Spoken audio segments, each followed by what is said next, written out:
Tu tawa mai I runga, tu tawa mai I raro, tu tawa mai I roto, tu tawa mai I waho. Kia tau ai te Māori tū, te Māori ora ki te katoa. Haumi e, hui e, tae ki e. Anō nei te mihi kia tātou katoa, ko tai atinanga mai ki tēnei huihuinga. E mihi ana hoki ki ngā mate, ki ngā mate huhua o koutou o tātou. Nā, kāre au te rārangi hia nā ingoa, hoi anō he mihi tonu ki a rātou mā, ko haere. O tira rātou ki a rātou, huri noa ki a tātou, tēnā tātou katoa. Welcome everybody to our Ngā Mānukanuka o te iwi huihuinga tarei. He mihi tēnei ki ngā kaikauni hira tarangi nei, Councillor Crown, Councillor McGrath, Councillor Price, Councillor Simpson, tēnā koe e ki tau i a koe. Tēnā koe, Councillor Simpson, nau mai hara mai. Tēnā hoki koutou, nā kanohi ka noho nei, nā kaimahi o te wakarangapu, tēnā koe Hillary koro koe Cynthia, governance team, tēnā koe koutou konei, tēnā koe Jima. Katahi anō me mihi ki a tātou kanohi o Ngā Marae, ko noho nei tēnei rangi, hei kanohi o a tātou whānau hapu. O tira, tēnā koutou, Beverly Kemp Hāma tōku ingoa, and I'm the chairman for Ngā Mānukanuka o te iwi. Kia ora koutou, welcome. I just want to remind everybody that we are being recorded and is live streamed on Council's Facebook page. I have apologies from Deputy Mayor Brosnan, a late apology from Mayor Wise, and I think that's it for us today. Oh, and one of our own, Evelyn Ratima. There's quite a few. Sorry, I'll be leaving early. I have to go to a few. Yeah. There's quite a few tangi on today, and that's what I mihi to, is those ones that have passed, and it's, so thank you for taking the time to go and visit our people at this time, so ngā mihi. Are there any conflicts of interest to declare?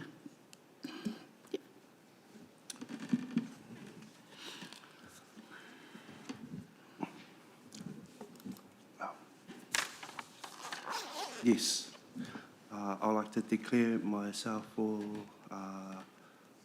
the mahi I'm doing, cultural monitoring for the precinct job. Okay, thank you. Tēnā koe, Darren. Darren's just declaring his conflict of interest with the Civic Centre. Yeah. He's part of the monitoring, the cultural monitoring with the Civic Centre, so tēnā koe. There is no public forum, and there are no announcements from the Mayor, and no announcements from myself, so ngā mihi. Are there any minor matters not on the agenda for discussion? No? Ka pai. Are there any announcements by management?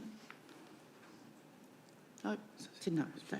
Looks like we're going to have a quick hui today. Whānau, kia ora. Confirmation of minutes, that the draft minutes of the Ngā Mānukanuka o te iwi committee meeting held on Friday the 4th of July 2025 be taken as true and accurate record of the meeting. Can I have a mover and a seconder, please? Kirk, mover and seconder.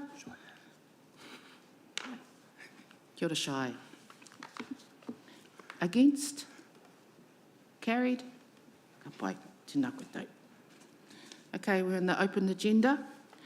Agenda item 1. Te muri wai o te whanga. Welcome to our table. Connie Whelan Mills. Tēnā koe, Connie. Connie is in replacement of our officer, Flu. Cool, morena. So I haven't written this paper. I am representing my colleague Fleur Lincoln, who's in a hearing today. I'll do my absolute best. I'm familiar with the work, but if there's any questions, I'll answer to the best of my abilities, but otherwise I'll bring back answers later. Perfect, so we've got the Te Morawai o Te Whanga plan. So the purpose of today's paper is for the committee to receive and endorse the plan. The paper presented includes a link a digital link, and then also there's Appendice 1 to the full copy. I will take the paper as read, but I'll provide a brief summary here. The Te Motua Te Whanga plan was born out of the Ahiriri Hapu Te Tiriti Waitangi settlement of 2021. It was prepared by Te Kumuri, and the committee consists of members from Mana Ahiriri Trust, Napier City Council, Hastings District Council, Hawke's Bay Regional Council, and Department of Conservation. The primary purpose of the plan is reflected in its vision, and the vision is the health of Te Whanganui Arotu supports environmental, economic, social, spiritual, historical and cultural values for present and future generations. The plan also includes an action plan, and this is on page 25. This includes initiatives that will help deliver the outcomes sought by the plan. For the Napier City Council, these initiatives are already programmed and are either currently being delivered or are in our forward work program. So, for example, we've got the Lagoon Farm Stormwater Improvement Project, or Hariri Regional Park, and the Stormwater Bylaw Enforcement work.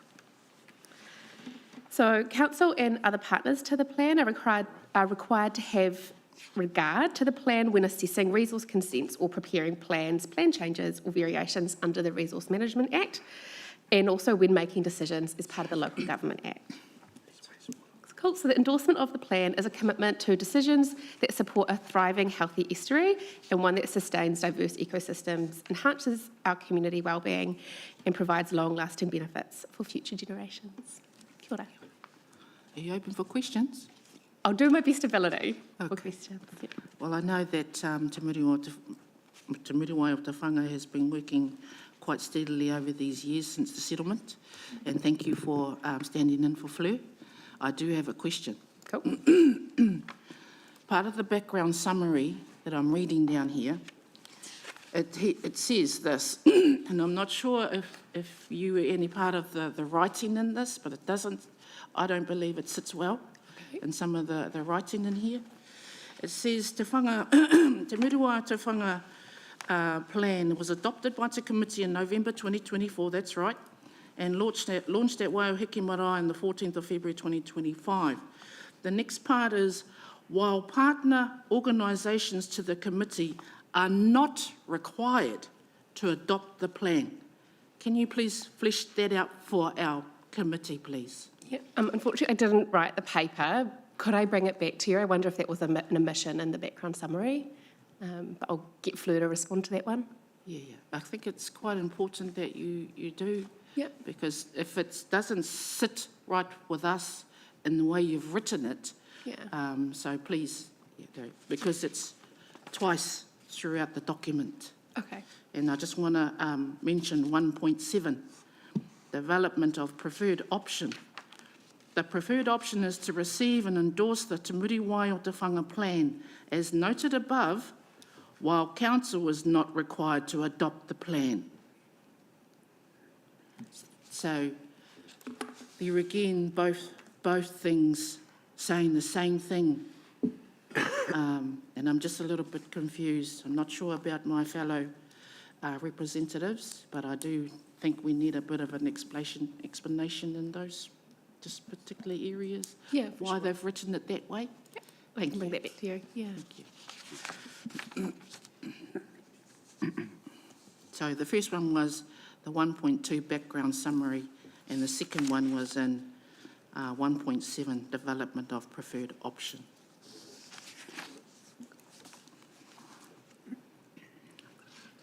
Yeah, Pātai? Kia ora, thank you, through you, Madam Chair.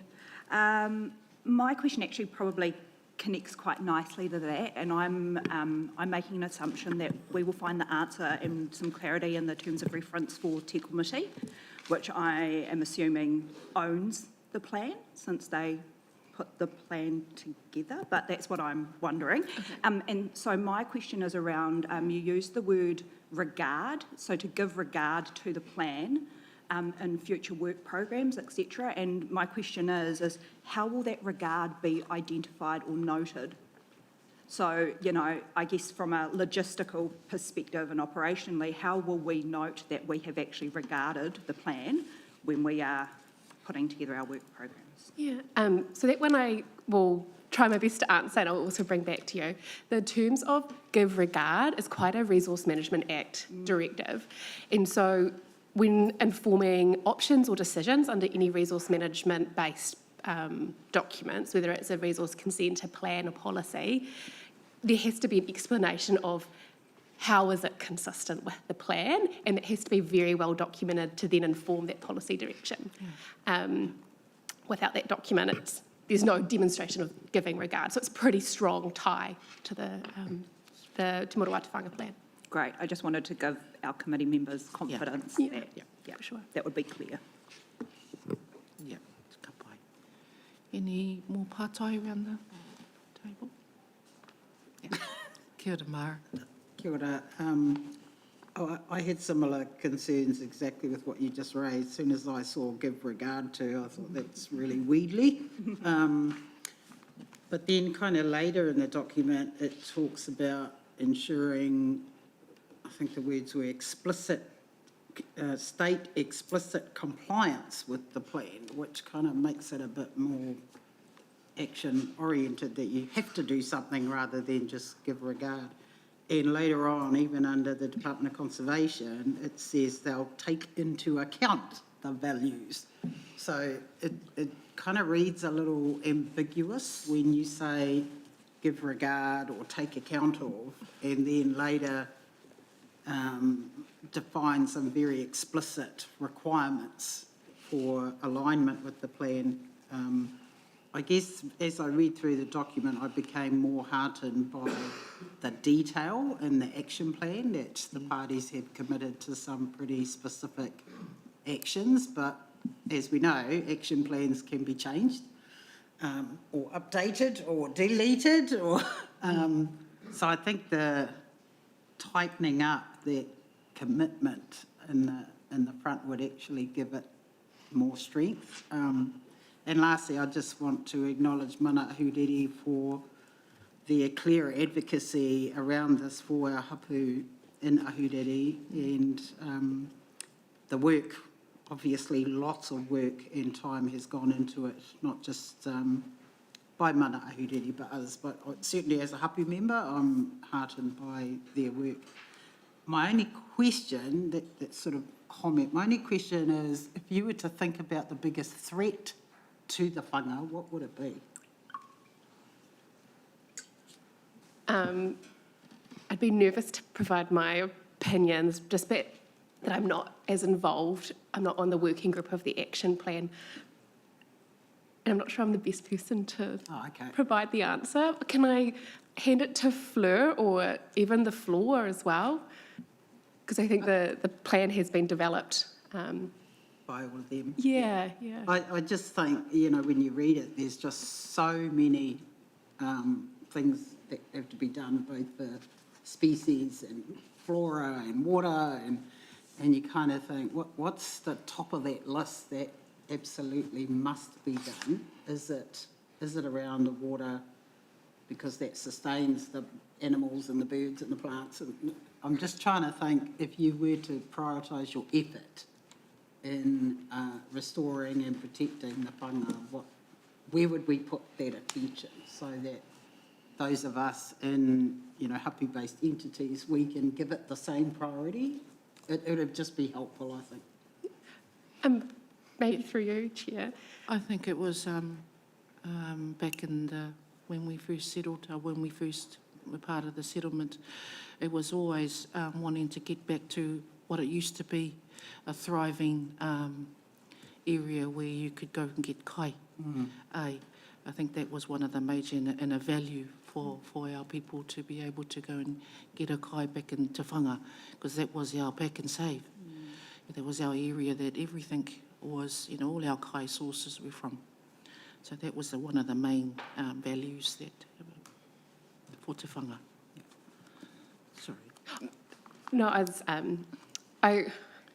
don't mean to be too conversational on it, but I'd say as council employees, we take direction, and so if there is the priority given to one quality over another, that informs the direction that the program goes. That's my answer. Tēnā koe, Connie. Okay, do I have a mover and a seconder for the officer's recommendation? A, receive Te Muriwai o Te Whanga Plan. Sorry, it's only one. Do I have a receiver? Sorry. No. We can receive it. Okay. So A is, do I have a mover and a seconder for the officer's recommendation to A, receive Te Muriwai o Te Whanga Plan? Yep, kia ora Mara. But the B says to endorse. We're probably not going to endorse because we need some of those answers back from Fleur. Absolutely. So we won't be doing the Bs, but we have received it. So tēnā koe Connie, ngā mihi. Thank you so much. Thank you. And Kirk.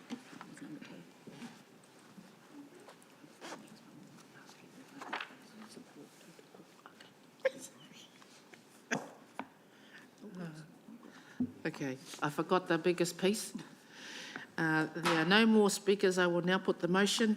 All in favour, please say aye. Aye. Against? Carried. Tēnā koe. Aye, Auntie. Agenda item number 2, Joint Waste Management and Minimisation Plan and Bylaw Adoption, presented by Stephanie Wilson. Page 10 in your agenda with the attachments under separate cover 1. Tēnā koe, Stephanie, nau mai, hara mai. Morena, koutou, ko Steph Wilson tōku ingoa. I'm the Waste Minimisation Lead for Napier City Council. Thank you again for having me. It was about a year ago when we started this kaupapa, where I presented just the beginning phases, and I'm happy to say that we have now adopted our waste management and minimisation plan as well as our bylaw. I will take the report as read, but just a wee recap of the journey that we've done to get to where we are today, is we've partnered with, after doing our entire waste assessment, doing our consultation, etc. We also got guidance from Te Waka Rangipu where to go and engage, and it was advised that we speak to the likes of Mana Ahuriri Trust, as well as Te Tai Whenua, Te Whanganui a Orotu. We've tapped into the monthly meetings and established one with Te Tai Whenua, and that relationship has been going amazing. We've got lots of work in the pipeline. And so, yeah, just today I wish for everybody to just receive the report and provide us with more guidance where we can assist. The plan has been handed out, thank you Gemma, a hard copy of what the mahi that we've been doing. We've got about 56 different action plans in there in a specific area to do with mana whenua and how we have everybody be part of this kaupapa and into the future. So that's really what I would like to receive from today's hui is, just how can we be involved? And we've been to Kahui Pakeke, we went last month, and working with Fire Beeb on doing another little presentation there and just being part of it. Kia ora, any questions, any pātai? Are there any questions from the floor, from the committee?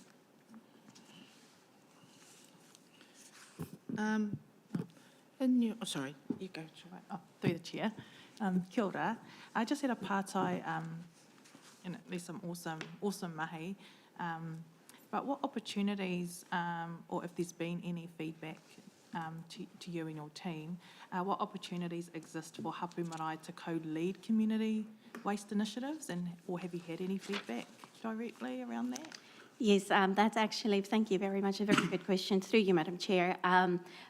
One of the projects that we've started working on is with Te Tai Whenua, Te Whanganui a Orotu, about it's going to be a pilot project. It's very much still in the beginning phases, and we're looking at who would be the best group to lead that. And we've received guidance of who should be leading that, and we're just fleshing that out. So I think once we've had another hui with Albie to understand what it could look like, we've got the bones there, and I don't want to say too much just yet because it can change.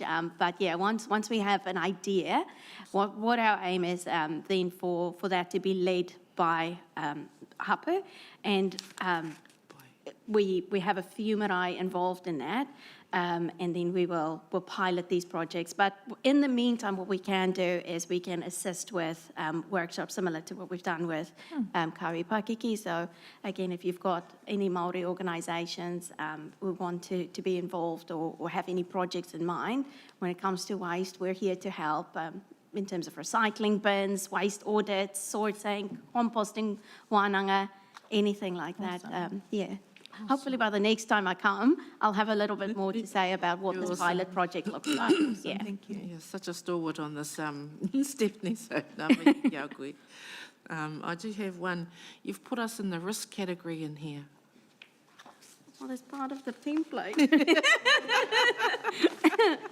Now, in terms of risk, we're just always very mindful of levels of engagement. And that's why we aim to get involved in existing hui so that we just tag on to things and not exhaust you with too much. So your Kahui Pakeke group on a Thursday evening at 6 o'clock, happy to come along to that because there's a little slot there. Yeah. So not to have too much engagement fatigue.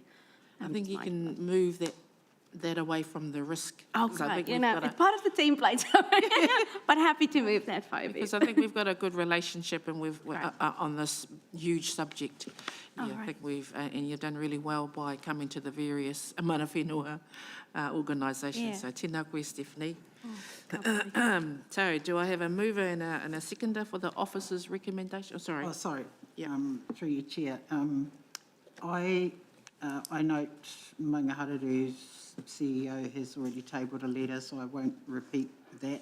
The question I have, I didn't have questions about this until I read paper number 4, which was around the wastewater outfall pipe. And then it sort of dawned on me that this plan is for solid waste only, right? It's not a generic waste management plan, it's just solid waste. But I'm wondering about when it comes to wastewater, a lot of the principles in this plan actually should apply to wastewater as well, in terms of its impact on environment and stuff like that. So I'm just wondering how there is alignment between solid waste management and wastewater management. When I was reading paper 4 on, this wastewater all being pumped out to sea and all that kind of stuff, I thought, well, where the hell does that go? So I just think that instead of repeating the same stuff or coming up with an alternative plan for wastewater, that the same principles for waste, whether it's solid or fluid, should apply, and we should not duplicate efforts if there's already really good thinking done. So not that I'm challenging the plan, just that I think strategically we should be trying to achieve the same things, whether it's fluid waste or solid waste. Yeah. Well noted. Yeah. Noted. Could I just provide some feedback on that? Absolutely noted, and that is one of the biggest learnings that we've had through developing this plan, is just the importance of the entire taiao to Māori. As it's not just seen as one waste, it's of those various different streams and how it impacts the environment altogether. My role is under the Waste Management Minimisation Act, so we have to have a waste management and minimisation plan in place, but we do work very closely. I'm actually part of a waters team where we've got trade waste officers in that team. We did do just a little bit of background of when we started this plan. We did look at the principles of what's been developed, because alongside It was for HDC, for Hastings District Council, and we did look at what those water principles look like, how it could be in here, and it kind of fell over to say that we're not at that stage yet to adopt those kinds of principles. I remember we came to Kaui Pakeke, and it was very clear to us that we should not be adopting principles before we've even done this homework yet, but I love that feedback, and I acknowledge it because we understand, and that was very much clear in the development of this plan as how important the entire environment is to our people. It's not just one waste stream, whether or not it's solid or liquid. And I think there's definitely potential and opportunity to explore how we can adopt those kinds of principles, but also keep it mindful to our own solid waste at the same time. And I'd love to work on something like that with you if that's something that we can look at in the future. Any more questions, Ron? Ka pai. Do I have a mover and a seconder for the officer's recommendation A? Receive this report and provide feedback and guidance on how they should be involved in the implementation of the joint WWMP. 2, how they should be involved in waste management and minimisation into the future. I just want to open it up to debate. No debate? Can I just clarify? So Yeah. in regards to A1, Yeah. is the point raised about community-led initiatives kind of part of that implementation feedback? Yeah. And then the point about future waste management would be this bigger Yep. solid liquid combination. Yeah. Our plan is valid for 6 years, so waste is not going to go away in 6 years' time. So yes, Yeah. there's definitely an opportunity for bigger picture. Yeah, so into the future, please. So we got all that? Okay.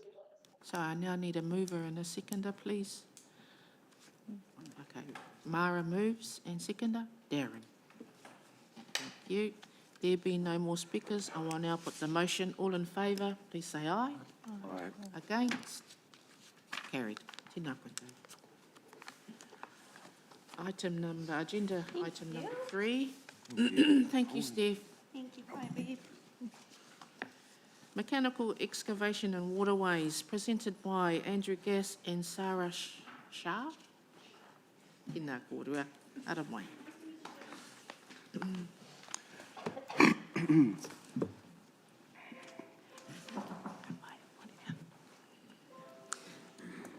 Kia ora koutou, ko Andrew Gass tōku ingoa, he kaiarahi rōpū taio ahau i te kaunihira o Ahuriri. Today, presenting for your information the results of an internal review into our process for mechanical excavation and waterways. I'll take this. Nice and close. I'll take this paper as read, but provide a quick overview. So Napier City Council maintains several waterways within the Napier area and some open channels beside, roads and access ways. So in undertaking this work, it involves the removal of algal material and sediment from the waterways to maintain channel capacity and flow within the waterways to prevent flooding. This can conflict with the megafauna that lives within, primarily tuna or eels. So Hawke's Bay Regional Council have developed a code of practice to manage this process, for which Napier City Council broadly follows. But as this is an external document and not an internal sort of formal process within Napier City Council, it relies on staff working in this area, knowing about this document and what to do to manage the waterways appropriately.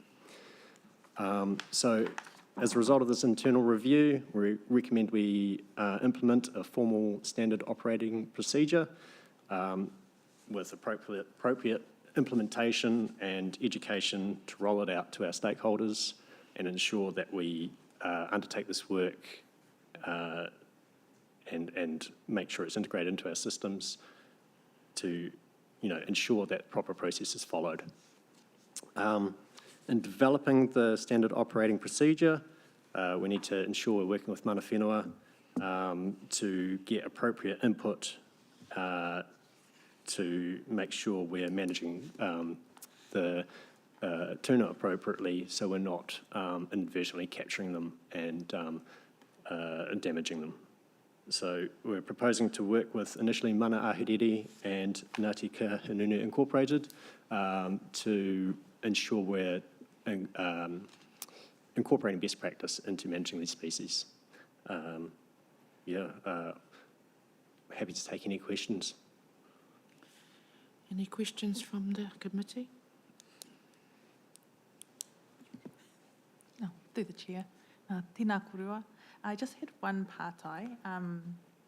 How will there be, I guess, a system where there'll be a record or report and publicly shared outcomes, for example, like tuna relocation numbers and survival rates? So I guess through developing the process, we'll make sure we're recording tuna rescued, relocated. So I guess current practice is that we have people recording those numbers and people on hand to rescue any tuna that are caught up through that process. So it will just be developing that further with a more operational-based standard operating procedure to make sure we're doing the right thing. Awesome. Kia ora. Any more questions? Mara. Just a comment. Throughout the paper, there's reference to engaging with Ngāti Kahungunu. I'm assuming you're not going to engage with the 100,000 people who affiliate to Ngāti Kahungunu. So I just think you need to make that clear that it's Ngāti Kahungunu Iwi Incorporated, not Ngāti Kahungunu the Iwi. But my question was, what happens, like, do they, when they're doing this excavation, as well as kind of trying to improve the flow, are they also pulling waste out? See, now I'm going to talk about waste all day with all these waste papers everywhere, so I'm trying to connect the dots. So what, like if they, I don't know, if they find lawnmowers and other junk in there, what happens with all of that? Does that just get dumped? It's just organic. I think it's just organic algae, to my understanding. Through the chair, yes. Primarily it's macrophytes, so plant and algal material. Right. There is a bit of sediment, and then I guess where there is rubbish found, then that will be pulled out. And I guess disposal sites is another key thing. So depending on what is pulled out, current practices, we have been sending it to BioRich for composting. So obviously we can't have, waste going to that location. So yeah. That I guess was my question, that do they dig out enough that they could pull out a whole lot of rubbish? And does that add to the cost if you're having to dispose some of it in one place and the hard waste somewhere else? I guess because most of it is sort of that algal material, it's where you're getting your heavier waste that's settling to the bottom. You're not necessarily pulling all of that out. Oh, okay. Yes, I guess that's, again, something we can incorporate into the procedure. I just didn't know if that's an issue, if that happens. But if they're just kind of skimming along the top and not digging anything out the bottom, then I guess they won't be picking up rubbish. Thank you, Mara. Councillor Crown. Kia ora, through you, Madam Chair. Just thinking from a governance perspective, once the SOP or COP is implemented, I'm feeling like the questions from around the table actually lend themselves to what does monitoring ongoing look like and what does the reporting look like back to a governance committee, whether it be this one. Where would we usually see that information presented back to council for consideration? Through the chair, yes. Well, presently we don't really have any reporting back on this, so that's certainly something we can look to incorporate. I think that that would provide some clarity and confidence to the committee members if they know how it's going to be presented back or when it's going to be presented back. Thank you. Tēnā kōrua. This is an unfortunate set of circumstances that have brought us here in your report to us today. Kōrua. I just want to state that tuna are an absolute source for Māoridom. Kai source, but also kai tiaki. For our waterways. They really do their job, and the unfortunate steps that happened have happened, and I'm glad that you've taken some good steps to get clarity, to get learnings, to move forward with those learnings so it never happens again. So I just want to state that here on our table, that it must not happen again. And throughout this document, you're talking about, these new people coming in. Well, they need to learn. That needs to be part of your guys' structure of work, standard of work, when it comes to our waterways, when it comes to our kai source for mana whenua. So thank you too for coming here today and talking through this. It's not a nice thing that has happened, especially for our tuna and the amount of tuna that was lost. But we're on the recovery and we're moving forward, and I thank you both. So ngā mihi, tēnā koe tau. Kia ora. Tēnā kōrua.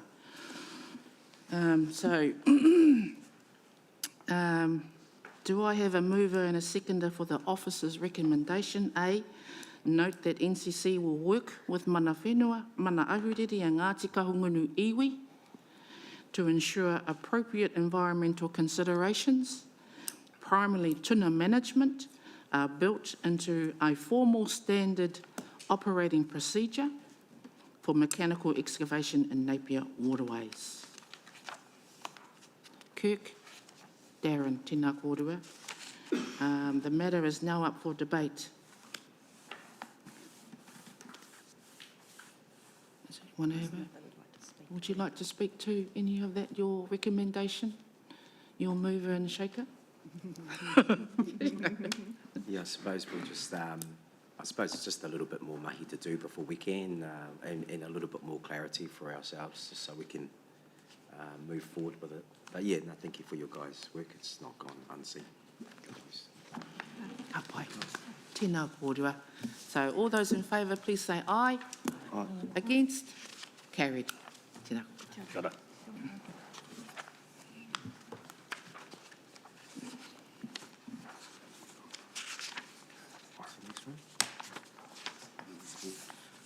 Item agenda number 4, project update.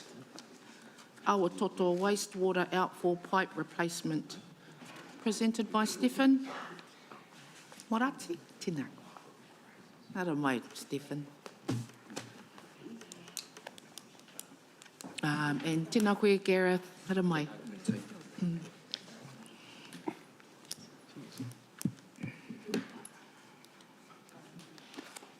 Kia ora katoa. Kia ora. So we're here to talk about the wastewater outfall replacement. And I'm sure we'll get lots of questions on this one. So just a bit of background. The wastewater from Napier is collected and treated at the Awatoto Wastewater Treatment Plant. Then it's pumped 1,500 metres offshore. The pipe that's currently in there was built in the 1970s. And it's had issues since construction. So when it was being constructed, it didn't quite line up, and it's had lots of leaks since then. It had some major leaks in 1984, 2012 and 2020. And at the end of the pipe, there are diffusers where it spreads the wastewater into the sea. And we have lots of damage to those, sometimes from trawlers. And the last one cost $65,000 to repair. It's dangerous. The visibility for the divers is next to zero. So we want to stop all of that from happening. Wow. But our biggest risk is the potential for total failure. If we have a significant leak and the pipe breaks, it could be unrepairable. So this is the risk we are trying to mitigate by replacing the outfall pipe. And currently we spend almost $500,000 every year on just maintaining the pipe. So it's costly, but we need to make sure we don't have a leak close to shore, because that would significantly affect Kaimoana. So we've looked at lots of options, and pipe replacement is the most viable option to mitigate risk of further pipe leaks and pipe failure.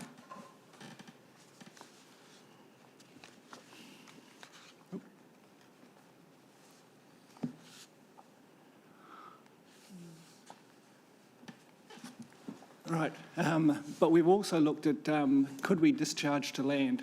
And 100% land-based discharge is not currently viable for Napier. So we have very high peak flows during run events, and you can't discharge to land when the land is already saturated, because then the wastewater would go over into the environment, and there's actually not enough land available to accommodate our peak flows. Thank goodness. And that would risk contaminating receiving environments because the plant is very close to the sea and we have a high water table.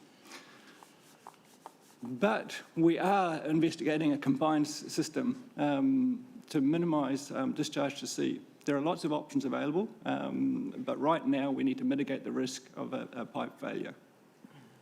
But in the future, I can see the volume that's discharged to sea is significantly reduced using a nature-based, land-based solution. But there's a lot of work to do before we get to that point.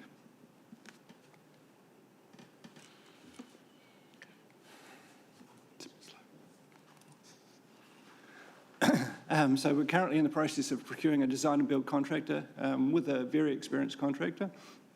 It'll take approximately 6 to 12 months for design and consenting, and then 12 months for construction.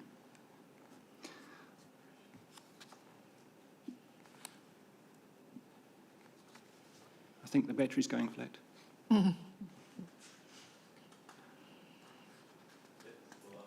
Oh, yep. Open the floor to the questions. Any pātai from the committee? Dear Mara, that might be your water waste. Oh, yeah, just to, I'm not sure if you were here when I raised the point before about the Yes. waste plan. In thinking about those same principles for wastewater, and so we don't have to do the same rethinking again, to kind of use that as the starting point, everything that the hapu have contributed to that plan. Those, I would think, the same things should apply to wastewater. So I'm really keen to hear more about the nature-based option when that's explored. So I think it would fit very well from the sound, just saying nature-based is a positive. So, yes, I can talk to a couple of options that I'm currently investigating. So one was using, we've got approximately 50 hectares of land right beside the wastewater treatment plant, and using plants that transpire a lot, and they're poplars or willows. And so you can put the wastewater, treated wastewater through that area, and they basically turn the wastewater into timber. The trouble with that option is because the water table is so close, you'd probably have to do a clay line, and that would be very expensive. Another option is doing it in a building with filters, and the plant roots do the same thing, but it's a much more condensed and doesn't have the same risk of leaching through to the water table. So I've sent a whole bunch of information off about the Napier wastewater system. That's actually a Hungary-based design, but they have an Australian company that does it in Australia and New Zealand. So I've sent them the information, and I'm waiting for them to come back with a proposal. At the moment, I don't know how much that costs. But yes, we're investigating all that. And also, the team, thank you, the team is doing the work to determine the best pathway forward for our wastewater treatment. and we're working in conjunction with HTC as well. I think that's great. Yeah. I'd be a fan for a, similar to the solid waste plan, to have a liquid waste plan, even if it's an addendum to this one, and for you to bring back that information about the nature-based options. I think that'd be really interesting. Yes, we'll definitely be doing that once we have it. Great, thank you.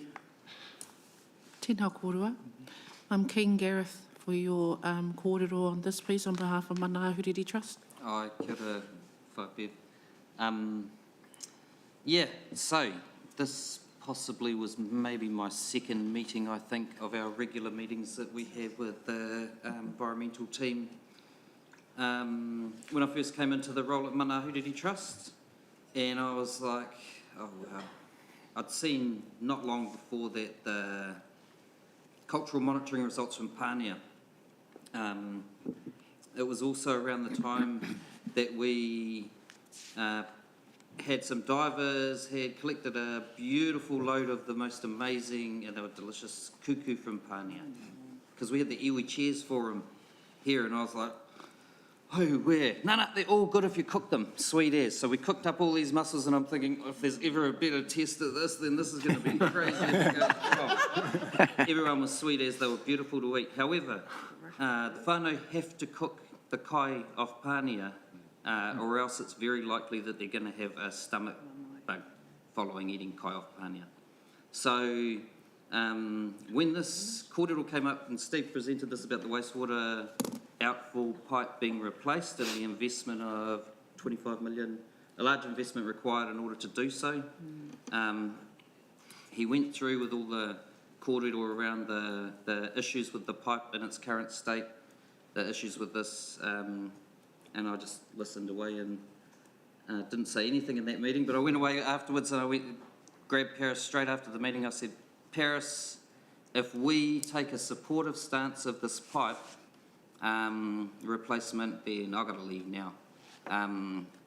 And so I said, we've got to have a discussion around alternatives and land-based disposable. There's very good technology around the world where we can deal with this. However, it hasn't been done very well in this country before, so we need to look carefully at it.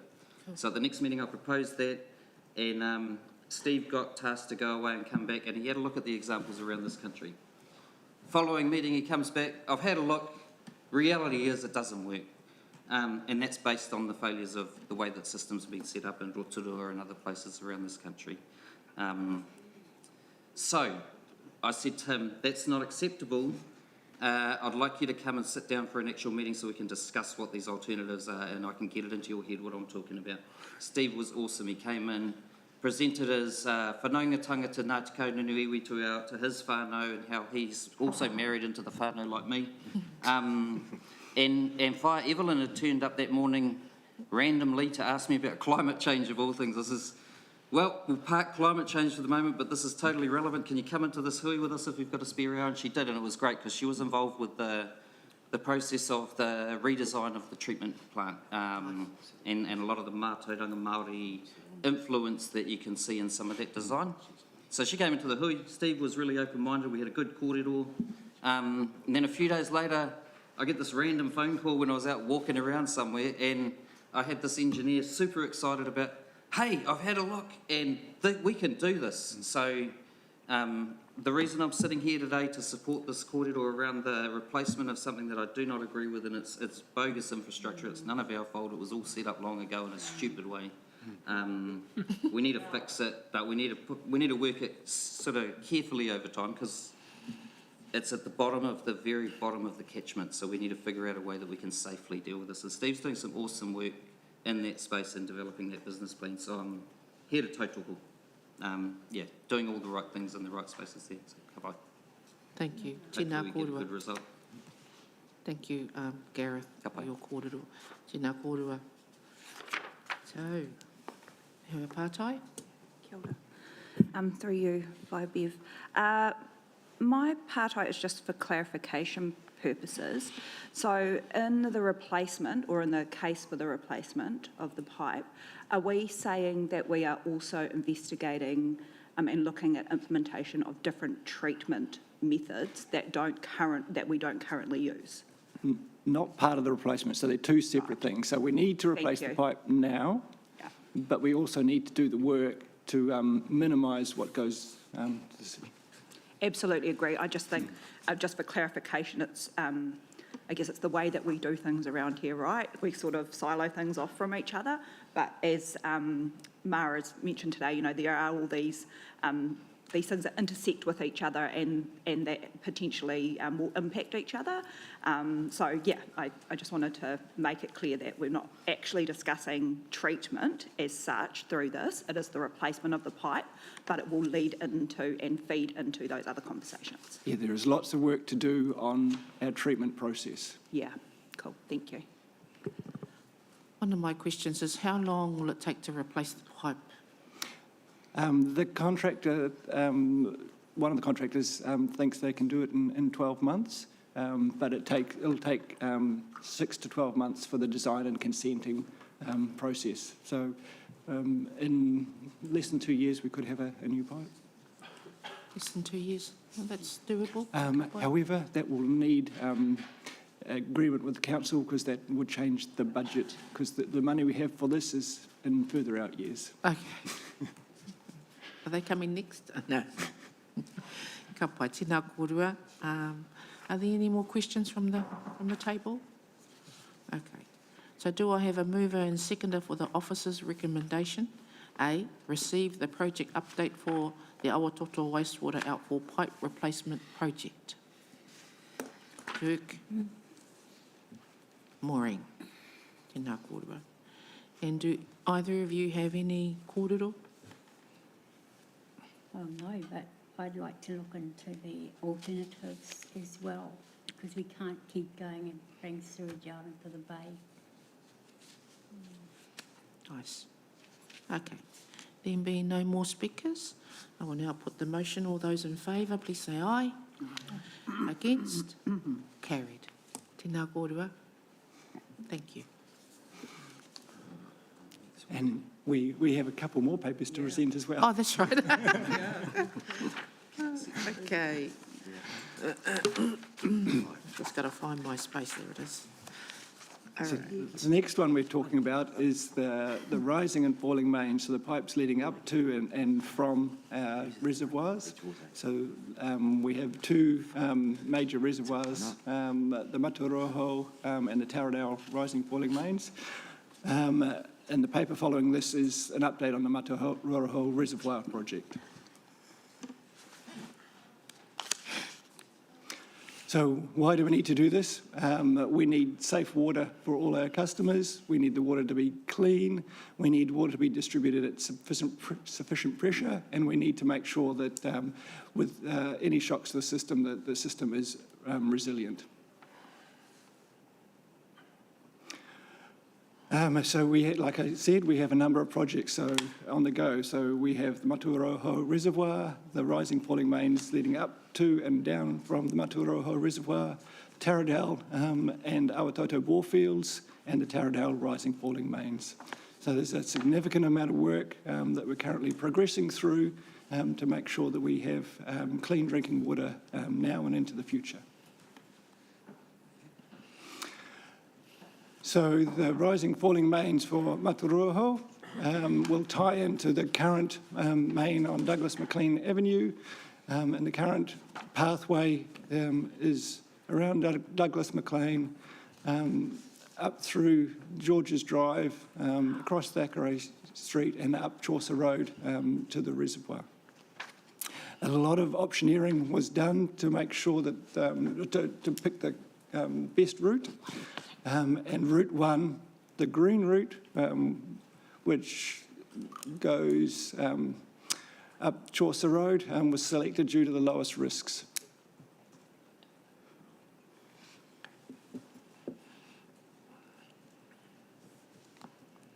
Sorry, there we And the biggest risk for the other areas was the geotechnical risk with the retaining walls. There's a lot of old retaining walls up on the hill, and putting large pipes near retaining walls runs the risk of them failing and cost blowouts. So each criteria was scored, and Route 1 was selected as the preferred option. And Route 2 being the largest contributing risk.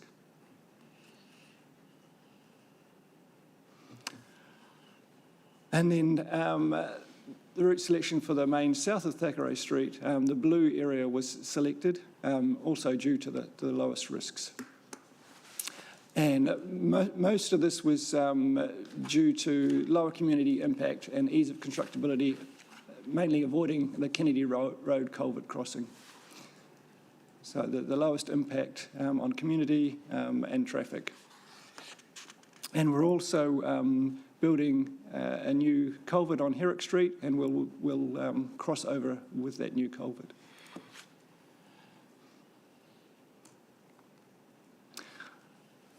And then we're also connecting the two main reservoirs, so the Matauraho Reservoir and the Taradale Reservoir, so that we can pump water between the two, so that we make sure that we've got adequate water throughout the network, and especially in case of borefield issues or reservoir issues.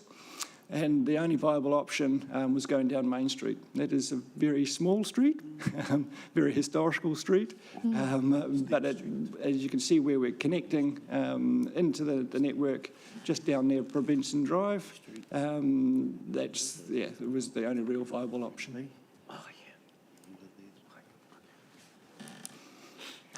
The issue with this, it's a narrow street with retaining walls, so that's the biggest issues with this one. And we will have to relocate some of the services that are already in that street. And with Taradale,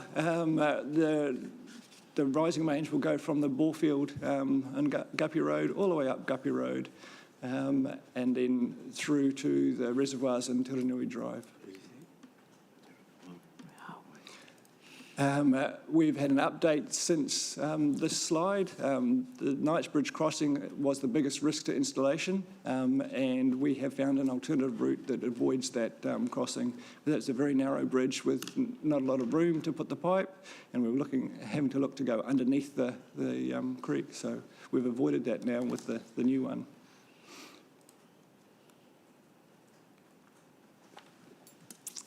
And in the falling mains, we've also had a proposed change. So rather than going all the way down to Pukitapu Road, we're now looking at using the existing rising falling mains as the falling mains. So less work, it lowers our carbon footprint, and so we're investigating just connecting down onto Church Road. Done. Nice.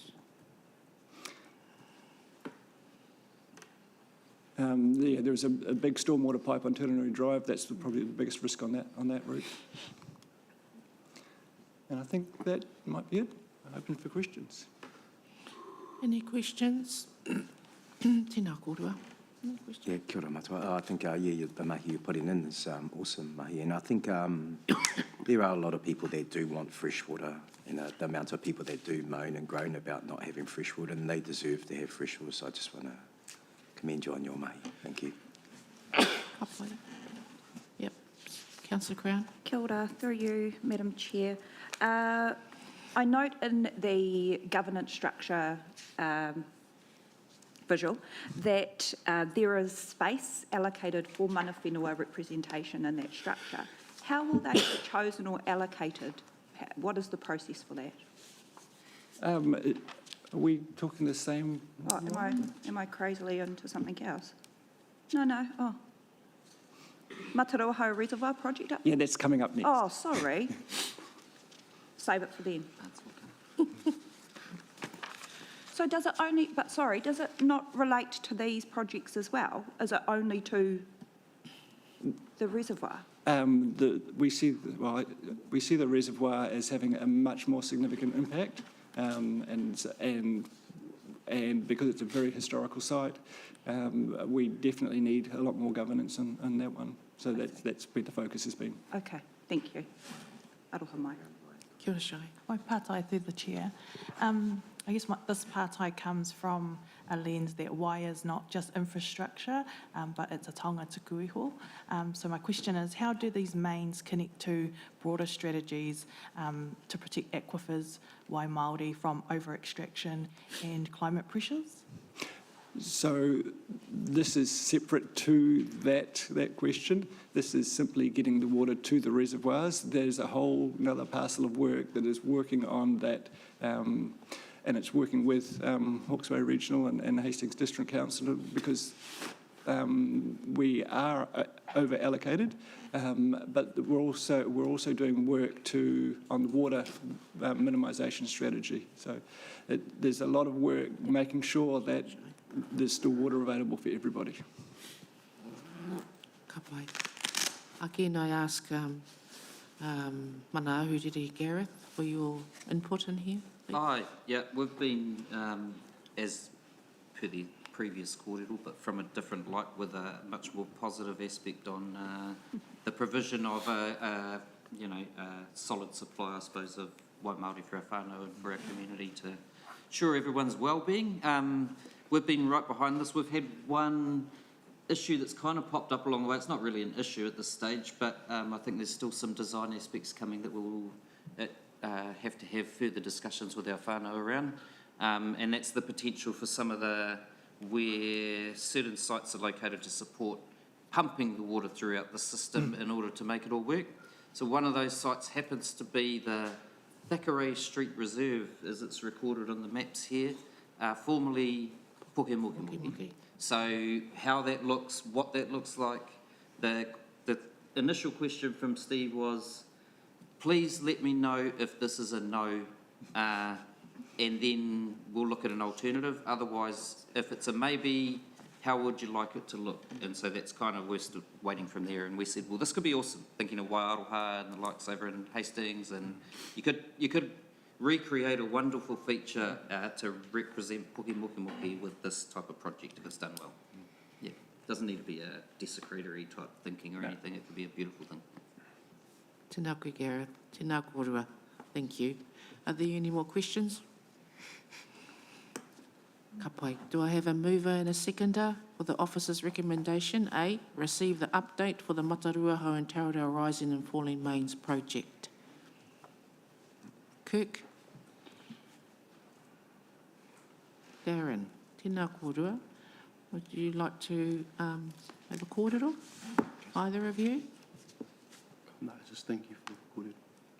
Thank you. Thank you, Carol. Awesome. There being no more speakers, I will now put the motion. All those in favour, please say aye. Aye. Against? Carried. Tēnā koe. Tēnā kōrua.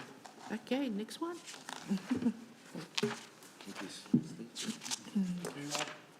Tēnā koe.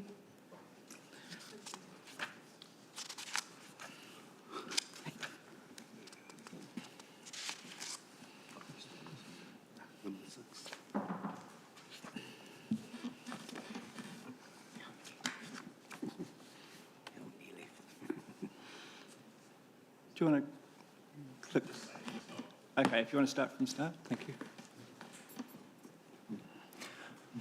Right, so we're here to talk about the Mataruaho reservoirs. So currently the Enfield Reservoir, which is up on Napier Hill, is end of life.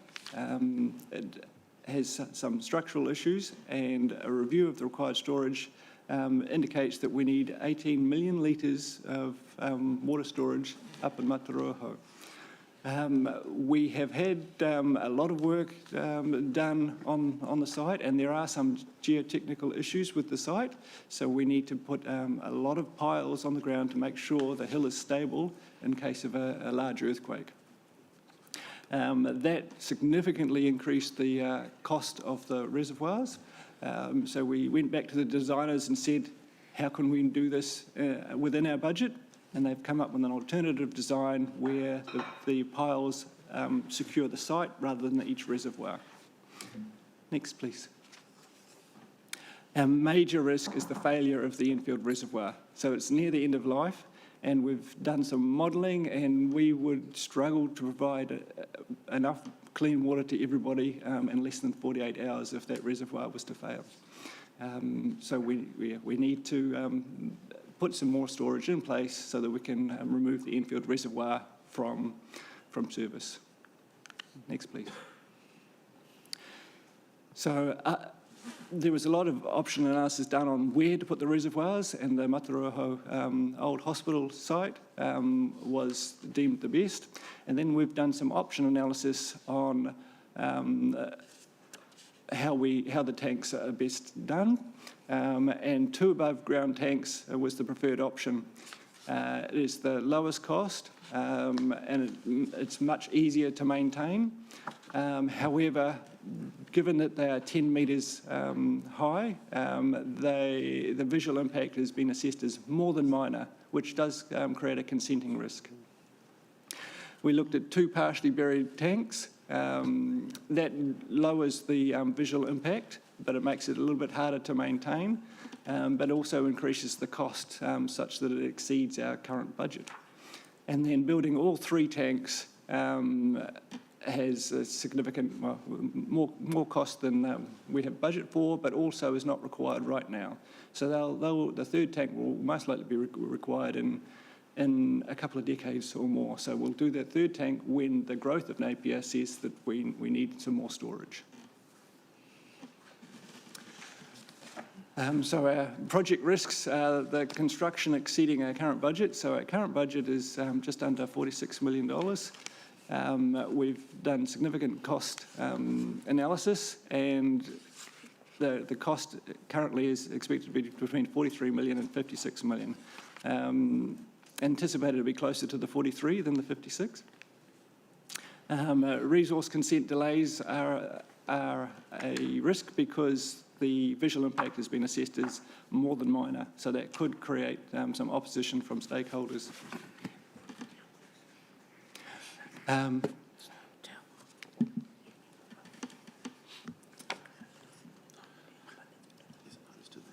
So we've been communicating with key stakeholders, and we've had an information evening, and we've been very clear and we've had good feedback from local residents. Not all of it positive, but very good feedback. So when we're working with them to minimise their concerns. So we also have an approved governance structure. So that's we're reporting to this committee. We have the project sponsor is Russell Bond.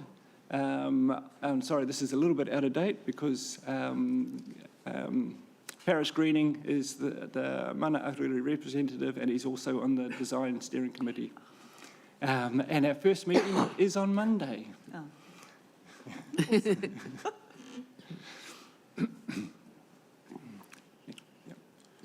So this is the site location, and we've got the 3 tanks shown there, but the tank on my right, closest to Napier Terrace, will not be built at this stage. It'll be built a bit later on.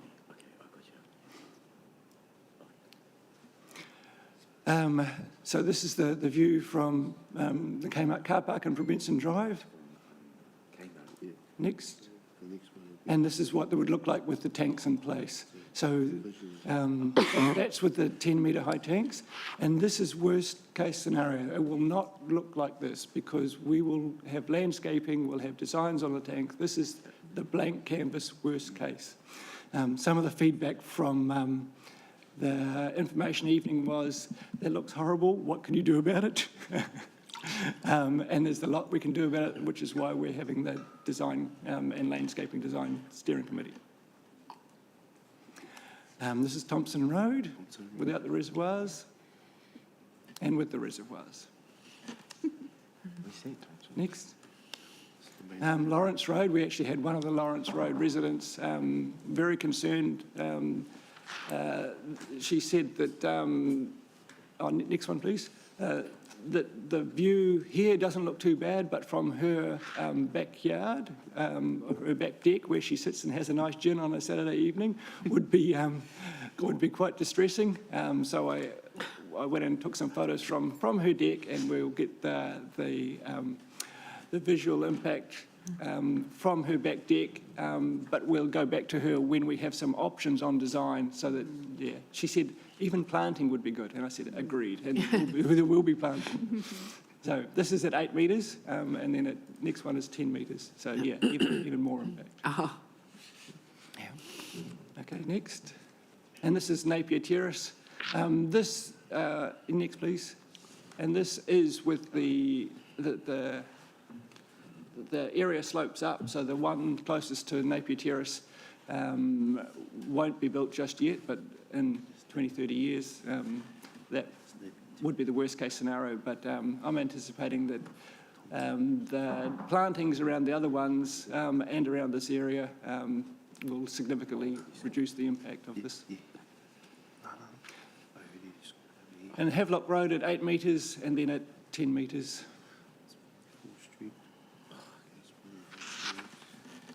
Any questions? any questions from the table? Kia ora, Māori. Well, kia ora, Stephen. Has any further thought been given to reducing the consumption of water by the residents or by people? Yes, there is a whole study on water minimisation because we know we have losses in the system, and we know a lot of people don't value the water as highly as they should. Because no one is charged for it, and there are not many places in the country when no one is charged for water. And apparently Napier is the highest consumption in New Zealand. Yes, yeah, and I think some of that stems from people think it's free. In swimming pools. Yeah. Kia ora, Stephen. Kia ora, Gareth. Aye. I'd like to hear from you, please. Kia ora. Kia ora, Steve. Yeah, so once again, this is important kaupapa. One of the questions I think I had initially that's the big concern with this type of infrastructure is earthquake strength, and that would be good to explain to everyone about its strength criteria or whatever. Yes. So there are 4 levels for strength on survivability of an earthquake. They go from 1 to 4. This design has been done at level 4, so the highest earthquake rating that we can give, so that in the event of an earthquake, the tanks remain in place. And so we have water after an earthquake. So what was our 1931? That was an 7.8, yeah. So you're only 4? Oh, no, this is level 4, so it will survive an 8+ earthquake. Sorry, excuse me. Yeah, okay, oh, that's good, thank you. Gareth? Yeah, and then, so that concern was alleviated with that had been taken clearly into consideration. Thank you for your question, Whaia Maureen, and what you alluded to earlier, Whaia Shai.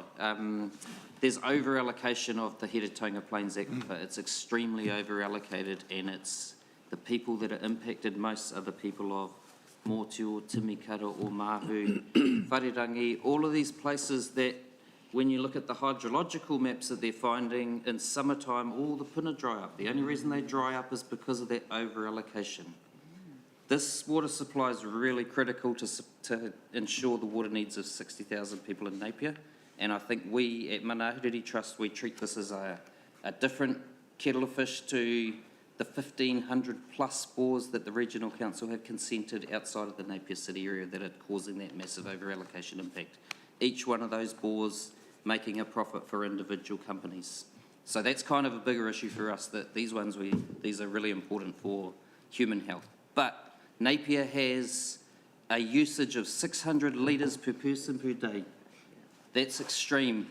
The New Zealand average is 250.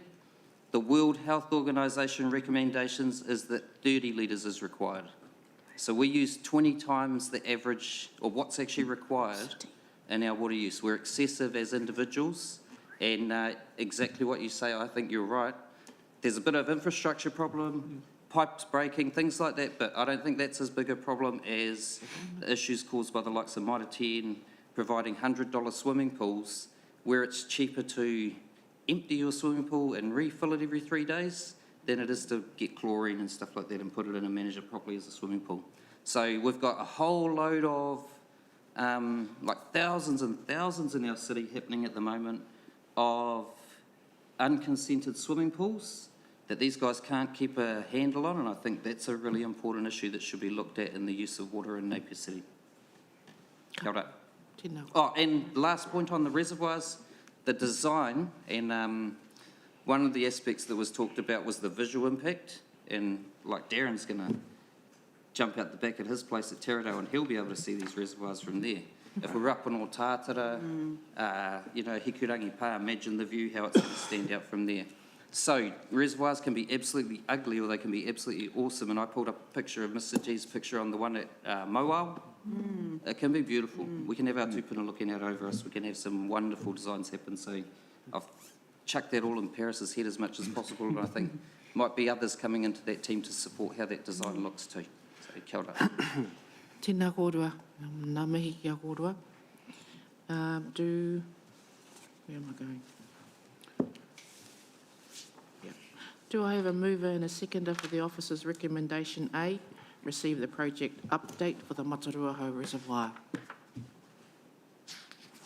Kirk, Maureen, tēnā kōrua. Is there anything you'd like, either of you would like to say? No, but the reservoir tanks at Waiaroha look really nice.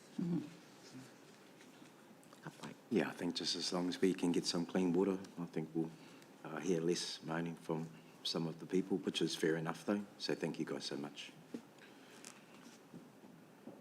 There being no more speakers, we'll now put the motion. All those in favour, please say aye. Aye. Against? Carried. Tēnā kōrua, nā mihi kia kōrua mea kōrua kōrero. Tēnā koe, Karen. Tēnā koutou. Stephen. Okay. Agenda item number 7.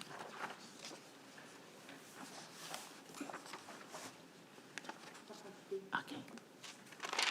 I'm just going to take a break. Okay. Too much water. I'm just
7, Civic Precinct / Te Kete Progress Report and broader outcomes presented by Alex Burke. Page 74 on your agenda, please. Tēnā koe, Alex. Nau mai hara mai. Kia ora. I was going to just take this as read and ask if you had any questions, but I can take you through. It's not that detailed. It's a preliminary pre-construction report. So in terms of broader outcomes, the ones that have been mostly covered off at this point are the on-site cultural monitor and the cultural inductions that have been happening on site with the contractors and subcontractors, so that they all know that if there is any kind of find on site, that there's a protocol to follow.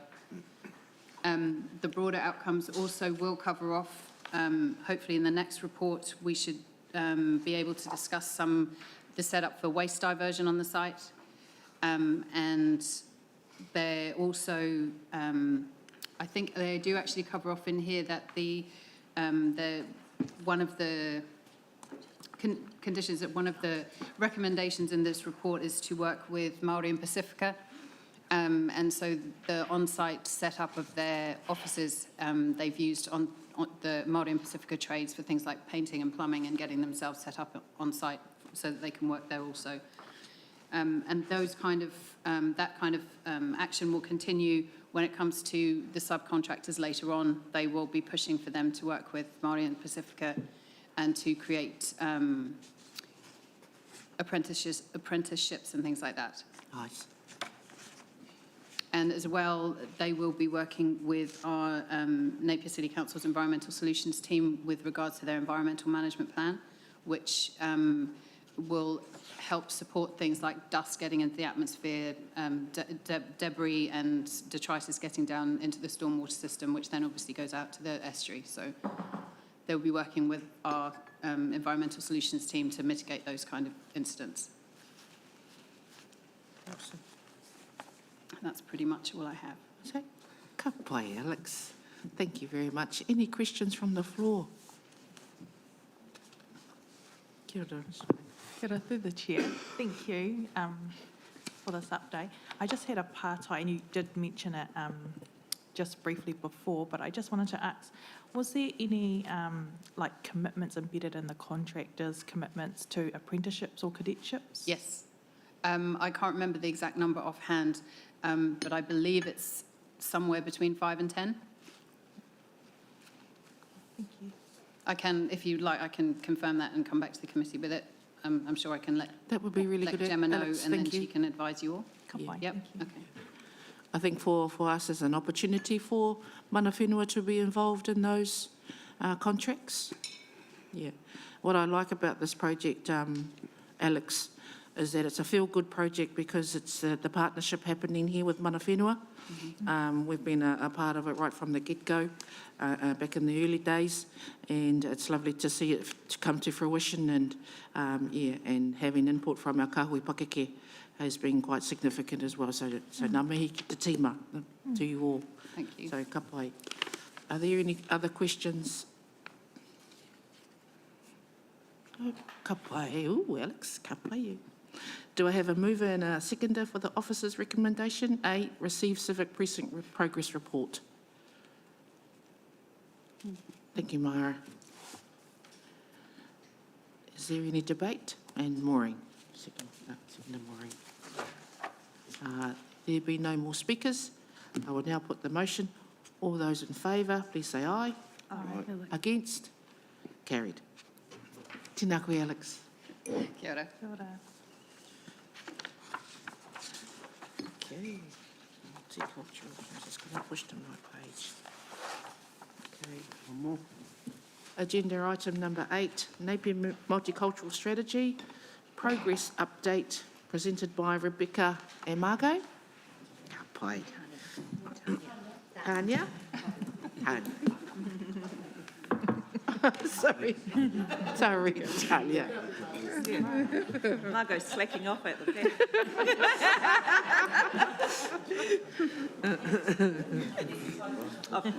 Of course. Nau mai hara mai kōrua. Thank you.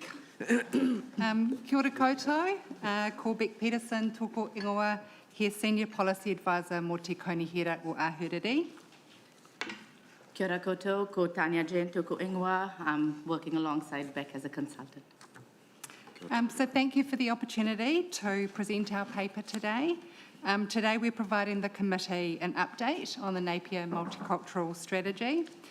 This paper is coming to you earlier than planned due to there being no further committee meetings for the rest of the year.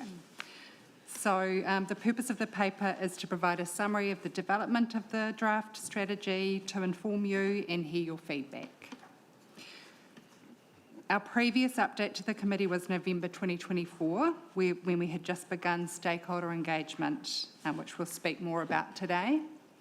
But before we start, we would like to acknowledge Te Wakarangapu's Māori Partnerships Manager, Jackie Ham, who has walked alongside us along this journey.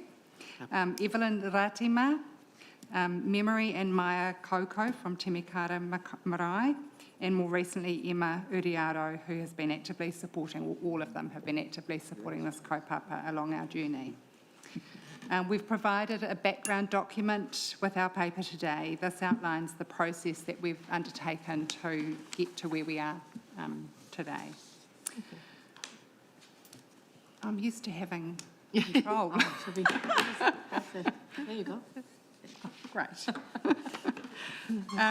For the committee, a reminder that the draft strategy focuses on community-wide priorities. That means the strategy goes wider than what just council can influence. As a community strategy, it will rely on organisations, partnerships with community and other groups for it to be successful. As previously shown, here is a reminder of our structure for development. We have worked closely with 2 advisory groups in this diagram, our steering group and reference group, who have played a significant role either as agencies working with our cultural communities or offering services that our communities need and interact with, and our reference group represented by our cultural communities from a variety of backgrounds in our community.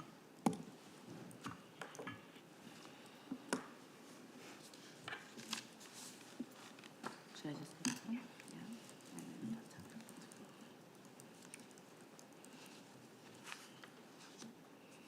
Yeah. Yep. Over to me. We're tag teaming. Yes, so just the last couple of slides were who made up our steering and reference group. We held 6 workshops with each group. Steering group was mostly organizations. The reference group was more community, and from really wide range of communities, different cultural communities that are in Napier.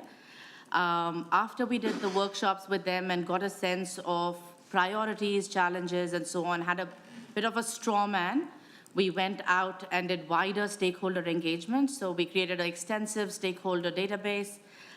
Those were sort of the groupings that we used. So we not only included, say, the Chinese Association and the organized cultural groups, but we also worked with hobby and interest groups, so like reaching out to taekwondo groups and so all the different cultural interest groups, which may not be limited to people from different cultures, but we wanted to go as wide as we could to get people's feedback. We used a whole range of tools to actually engage with the different stakeholder groups. So we were, and I'll go into a little bit more detail, but sort of did some focus groups, had some events. Had a presence at events, so trying to go where the people are instead of trying to get people to come to us, and it was really heartening to see the kind of engagement we got and the level of engagement we got. So this went from October to December last year. We had a presence at 4 community events where we engaged with nearly 400 people. We did 9 presentations and workshops with different groups where we engaged with about 120 people. And aside from the workshops done with our advisory groups, we also sent out a survey which was completed by about 165 responded and about 119 completed it. So it was good. It was a good, I mean, we were hoping to get to that 100 mark, so the fact that we went over and above was great as well. And we've spent most part of this year sort of compiling and collating everything that we heard. So what we got from our workshops and advisory groups last year, what we got back as a part of the stakeholder engagement this year was about bringing it all together. So we created that background document. And then the other thing we also did was update our census data, because of course when we did our ethnic profile, we didn't have the latest census data, so we updated some of that.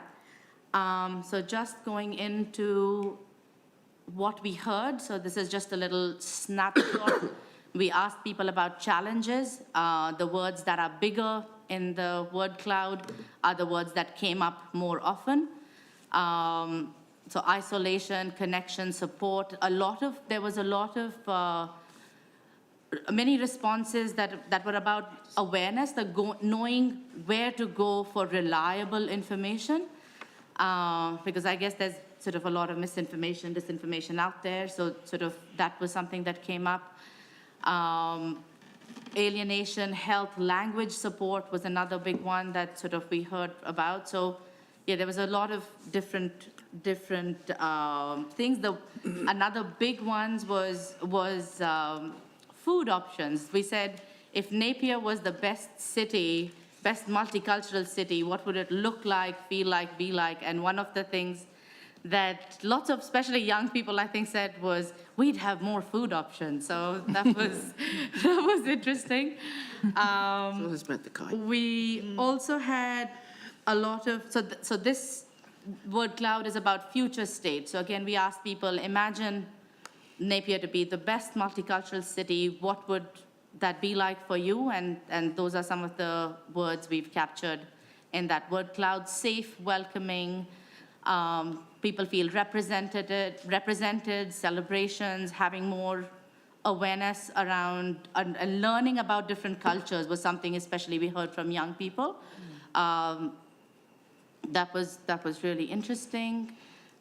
We also had sessions with different departments of council, as well as a session with community organizations, and they said that what Napier would look like for them if we were a great multicultural city was they would feel better equipped to support people from different cultures. They would have a more diverse workforce.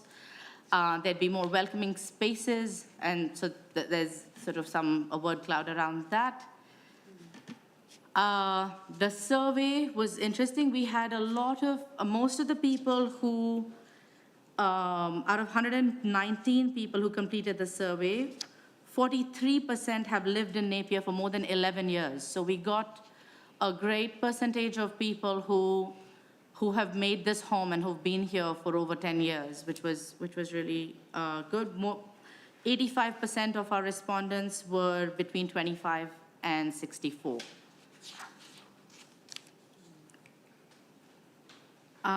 These are just capturing some of the feedback that we got from the survey. We had really rich qualitative feedback. We have got a lot of, because people, of course, don't stick to ideas, so almost sort of actions, I think once we get through this process, we'll almost have a starter for 10 for an action plan that can be sort of quickly implemented. So people talked about instances of abuse more than once due to our color and evident appearance. A society with better understanding of different cultures would make a lot of difference. To truly make Napier a multicultural hub, the city must focus not only on immediate actions, but creating sustainable long-term frameworks for inclusivity. So these are responses from our survey. So I think a lot of people really took the time we got a lot of really rich qualitative feedback. So this year has been about bringing all this together into and writing the draft strategy document. And I'll pass on to Beck to introduce that. So today we want to present the draft vision, values, principles and focus areas for the strategy. Just following on from Tanya, one of the key distinctions or goals for the strategy is the emphasis on supporting social cohesion as opposed to simply celebrating multiculturalism. The strategy places Te Tiriti o Waitangi at the centre, acknowledging the treaty as a foundation agreement for tangata whenua and tau iwi to live together. Te Tiriti provides a framework for cultural communities to experience a sense of belonging, whilst highlighting the importance of honouring tangata whenua as the Indigenous people of Aotearoa. The intention signals our ongoing commitment to fostering partnerships and collaboration with mana whenua and to grow cultural communities' understanding of Te Tiriti and Te Ao Māori. You'll see in the draft we cited a quote from the paper written by the late Moana Jackson. The treaty offers a shared sense of home. It gives people from somewhere else a chance to make home in this land. As part of our advisory group's workshops, we also explored the meaning of different words associated with multiculturalism. This led to a discussion about the name of the strategy, and you'll note Whiria Ahuriri. So this reflects to weave, conveying the coming together of different strands and cultures, weaving together the social fabric of Ahuriri Napier.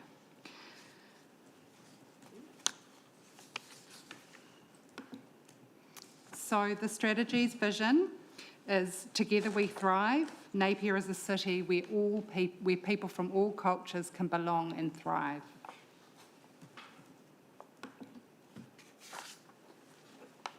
The next bit is about values and principles that we sort of landed on after a lot of kōrero.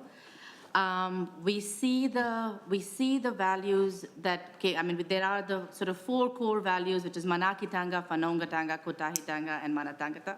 And each one sort of, we've had a few words that came up in our consultation and discussion. And we see this almost as a journey to build sort of authentic relationships. So, you meet someone new, there's the welcoming, there's the respect, there's the manaki. You get to know each other, and there is building connection and trust, and that whanaungatanga. Then you sort of walk together in partnership and take it to another level, the kotahitanga, and get to a place where you can have those difficult conversations around, racism, discrimination. So some of those things, harder conversations that take courage. So that mana tangata sort of is how we see it. So we see it almost as a step a journey we take to get to that point. And of course, our sort of principles line up with each of those. Oh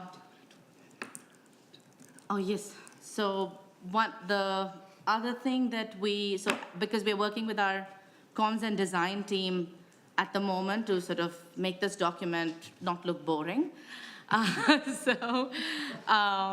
of the things we were talking about was how we can depict our values, and Jackie, very creative mind, we were talking about potama sort of patterns that we are talking about, that again, those steps and looking at sort of incorporating that in the way we depict our values. So it will be really interesting to see where we land with that.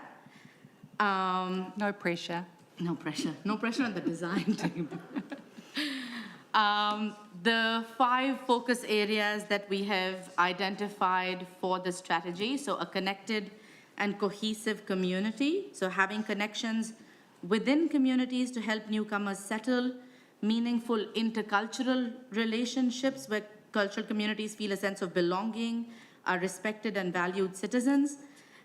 Building relationships with mana whenua for a better understanding of tikanga, kawa, and te ao Māori. So that's sort of a part of that first focus area. Cultural expression and pride, where people are able to embrace, express, have opportunities to celebrate their cultural identity.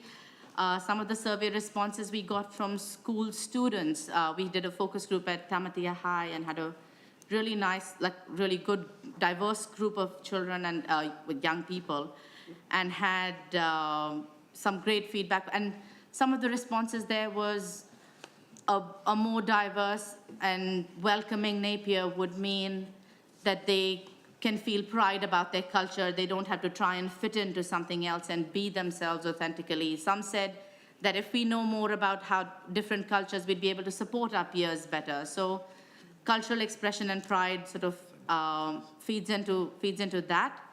Well-being and safety is really broad, sort of the physical, mental, cultural, emotional, spiritual well-being.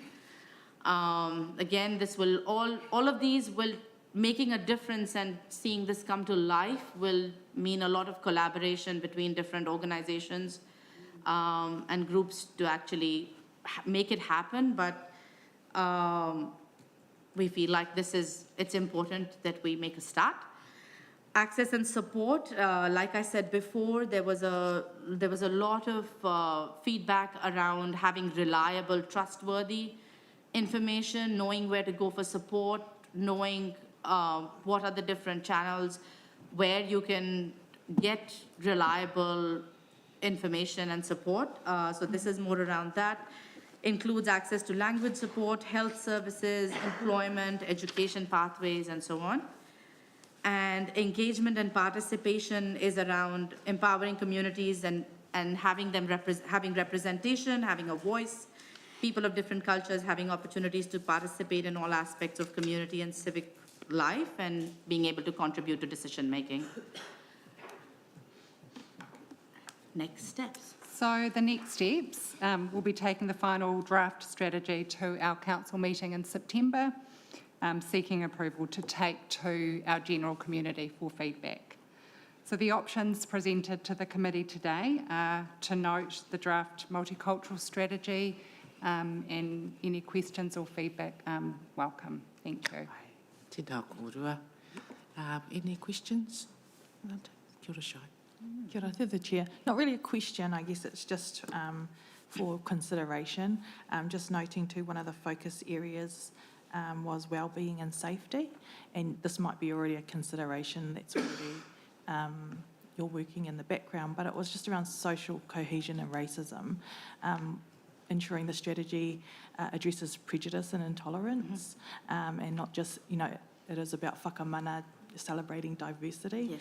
But I think those are really important, and if any, specific actions will ensure cultural safety. Yes. As yes, well. Absolutely. We were very conscious about that because I think when we talk about multiculturalism, it's usually about having an event and performances and people dressing up, whereas it's much more than that, which is why in our principles as well, where in our values and principles, we were very conscious of saying we speak up and act against racism and discrimination. It was one of the principles that we included in there because we don't want to just do the easy stuff. Kia ora. Yes. Kia ora, Councillor Crown. Oh, kia ora, through you, Madam Chair.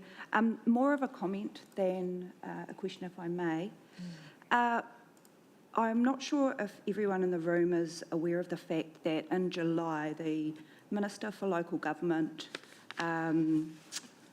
put forward a bill. It's called the Local Government System Improvements Amendment Bill, which will remove the 4 wellbeings from the Local Government Act.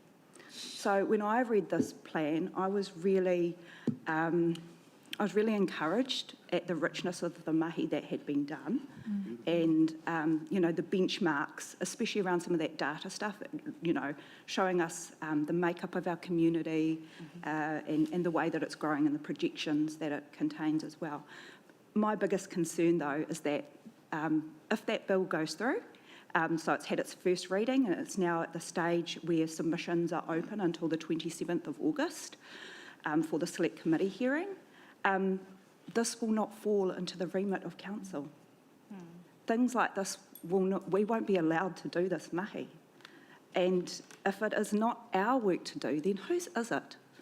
So I guess what I'm trying to say, and what I want to ask you all, is whether you would consider preparing a submission on behalf of this committee to the hearing on the Local Government System Improvements Amendment Bill, stating your position and what I'm assuming is concern for pieces of work like this, been taken out of the remit of local government.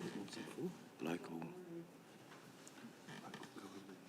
Tēnā koe, Councillor Crown. local government. Pātai anō? Kōrero? What was that bill, sorry? Called? What was it called? The bill is called the Local Government System Improvements Amendment Bill. Thank you. I'll go and make a submission today. I guess, you know, as part of the resolution, Yes. you know, I'd like to hear what you think about that, because that's the reality of the system that we're working within at the moment. And through the chair and on behalf of our rōpū, if our rōpū decides, I'm happy to do that on behalf of Ngā Mānukanuka o te iwi. Ka pai. Do you agree? Yep. Aye. Whakai? Aye. Yes, we do. Nā mihi whai. That's sad to hear. However, what you've presented to us today, tangata tiriti, tēnā koe tau. Thank you for the presentation. Beautifully said in terms of our principles and incorporating them throughout this document. It is something that we strive to be, all cultures in Aotearoa. Ai, tangata tiriti, tangata whenua, ai, noho tahi. So thank you too for, and I hope our submission will help towards this kaupapa. Nō reira, tēnā kōrua. So we, do I have a mover and a seconder for the officer's recommendations? Note the draft Napier Multicultural Strategy. Can we do a B for the submission? And a B? Is that okay? For, May I make a suggestion yes, yes, for please. some wording? So that there is a part B, that a submission is prepared on behalf of Ngā Mānukanuka o te iwi to the Local Government System Improvements Amendment Bill in support of strategies such as this. Do I have a mover and shaker? Aye. Oh, sorry, seconder. Kirk and Shai. Ka pai, Auntie. Would you like Kia ora, to kōrua. have something to say, Kirk and Shai, to that, to the Yeah, just- submission? Yeah, no, beautiful mahi. And you too, just unique and, you know, no hidden motives, no hidden agendas, just wanting to do something, you know, for the betterment of most of the people in Napier, because we are multicultural. So I just want to thank you guys, take my head off to you guys for your guys' mahi. Kia ora kōrua, koutou. Koutou, kia ora. Ka pai, tēnā kōrua. Thank you. Thank you.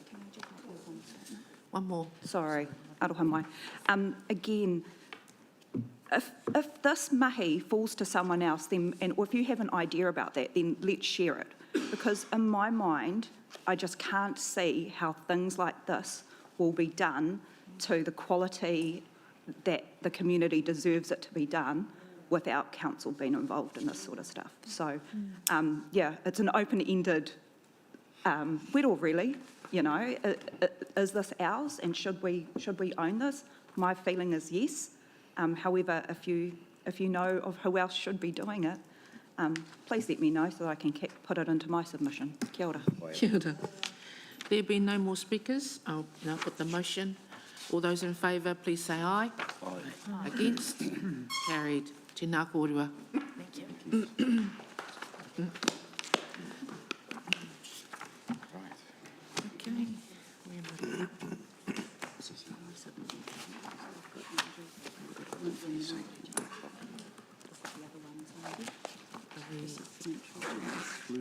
Okay. Okay. Agenda item 19, 9, sorry, gosh. Supplementary agenda, local water done well. Update presented by Andrew Labioda, page 2 in your supplementary agenda. Tēnā koe, Anaru, hara mai. Kia ora, ko Andrew Labioda, taku ingoa.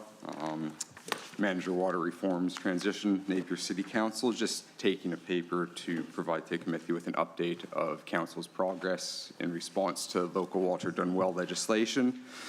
I'm going to take the report as read, but I'll go through some of the key points and then happy to take questions at the end. So hopefully, as you're aware, local water done well is the current coalition government's water reform program, which follows on the previous 3 waters reform under the previous government. Basically, it sets forth new economic regulation, new structures, and importantly, a new bill to be passed into legislation, which really dictates the new way water service providers are to operate into the future. I've outlined some of the key decision-making points that have been through council since this legislation came to be. Most notably was the 31st of July decision where council resolved to progress with the joint water services council-controlled organization as the preferred model for providing water services to Napier. I would like to note that in that report, the update is that Wairoa has exited from proceeding with a regional approach, so that leaves Napier City Council, Hastings District Council, and Central Hawke's Bay Council, or District Council, working together to create the joint water organization. That decision followed on some community consultation that took place. Consultation ran from the 12th of May to the 15th of June, where we received 666 submissions from our public, and 79% of them were in favor of our preferred option of the joint water organization. Through that, we did perform some engagement with Mana Whenua. There was a workshop with the Te Committee. I provided an update along with Mayor Wise and Louise Miller to the Kahui Pakeke. And then there was some regional engagement supported by PwC across Mana Whenua in the wider Hawke's Bay region. There's a summary provided from them within the paper. Outlined a few issues still. Bill 3, which is essentially the substantive piece of legislation that dictates how water providers will operate, is still to be passed. That's currently within Parliament, and anticipated to be passed within the next sitting session. The issue there is until that legislation is passed, we can't really formally go through the next steps of setting up this new organization. What I did try to outline under the implications is what the proposed governance structure of the new entity would look like, where you have the member councils or the shareholding councils, which then put together what's called the Shareholders Representative Forum. At this stage, it's proposed to have 3 members from each shareholding council in that forum. One of those has to be an elected members, and then 2 can be appointed from the shareholding councils. And that is an opportunity for Mana Whenua to have a seat at the governance table. Under that governance then appoints a board of directors. Currently, right now, it's agreed that at least one of those directors will have, resounding knowledge of Te Ao Māori. From there, the board is an executive, and under that, you just have the organizational structure. So what we're working through right now is a bit more of the establishment stage. What we presented as that potential governance is just a proposal. We need to now come together as the councils, as shareholders of this, to really put together what the finalized structure will be. In the Mana Whenua engagement summary, one of the ones that I did note that PwC provided was, there's been differences in councils, how we've engaged with Mana Whenua. Acknowledging that, I think that is something that we need to really rectify as officers and come together. And how are we going to do this collaboratively and collectively? There's a lot of people, a lot of stakeholders, a lot of partners involved that we need to really get discussions going on what is the best model forward to deliver safe, reliant drinking water, wastewater, stormwater solutions to our community. So a lot of work to be done, and we're just at that stage now that we can really get stuck into that mahi. There's one more critical milestone decision-making process that council needs to go through, and that's at our August 28th council meeting, which is the adoption of the Water Services Delivery Plan. That plan is a document that needs to be provided to central government that outlines a lot of the financial underpinning fundamentals that say how this organization will perform, how it will be financially sustainable, but then as well it goes into a little bit of what is your plan to implement this and make it move forward into an actual legal entity. So I'm happy to take questions on the paper, if there are any. Do we have any questions from the table? Mara, do we have any kōrero from here? I note all the feedback from mana whenua. Look, what's intended to happen to that? Through the chair, that's a great question. That's what I'm here to do and hear and understand and try to be a conduit between, I suppose, what is anticipated, how you would like to be engaged, feeding that into our working group in a regional space to say, how can we have this as a coordinated effort to ensure that everyone is communicated and brought into the discussions so that everybody's heard and has that opportunity to influence the work going forward. So I honestly can prescribe it. What I intend to do is actually sit and listen if there is recommendations on avenues and opportunities for that engagement to occur. It's just, I saw the staging of, especially once the lead is in place, and just couldn't see how work on those issues was built into the phased work. So of the, 6, of the 7 issues raised by all the mana whenua engagement, it's just how each of those threads into the phased work, even though you don't have the answers right now, it's that they are taken into account at these stages of the planned work ahead kind of thing. I guess that's how I'd approach it. You're right, we're not going to have the answers today, but the issues have been flagged, so I think they need to be embedded into the future processes of the phased implementation.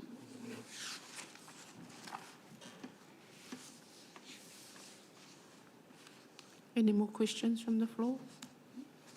I just have one, Andrew. With the exclusion of Wairoa, can you explain what's happened to Wairoa? Can you? Through the chair, I can't speak on Wairoa's behalf.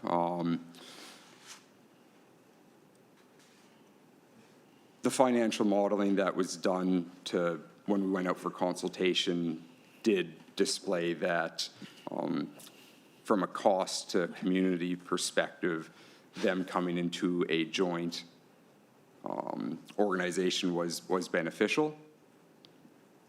Looking into what they've presented to their council, they're under the understanding that Wairoa has some unique challenges that are within their community, and their feel is they are best positioned to address those challenges independently at this stage. From our perspective, each of our communities and councils have their own respective challenges. What we've identified is that we can actually achieve those or address those better collectively rather than in an independent fashion. Thank you. I suppose the next question is, and probably for our committee, is Mara, inside the proposal in here, has Wairoa in the proposal. So it needs to reflect what's actual. So can I get you to make the changes or ask that changes be made to your proposal? Yeah? Mara, Kapai? Okay, thank you, Mara. So, Kapai, there's no other pātai? No? Okay.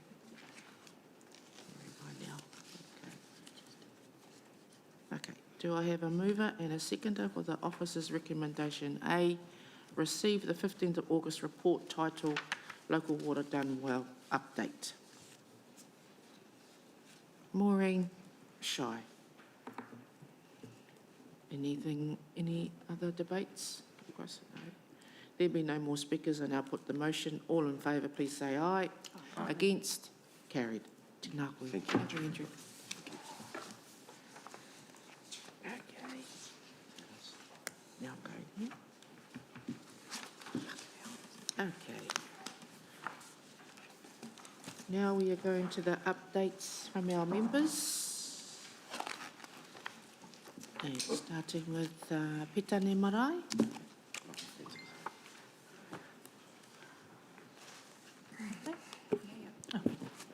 Nō tēnā tātou.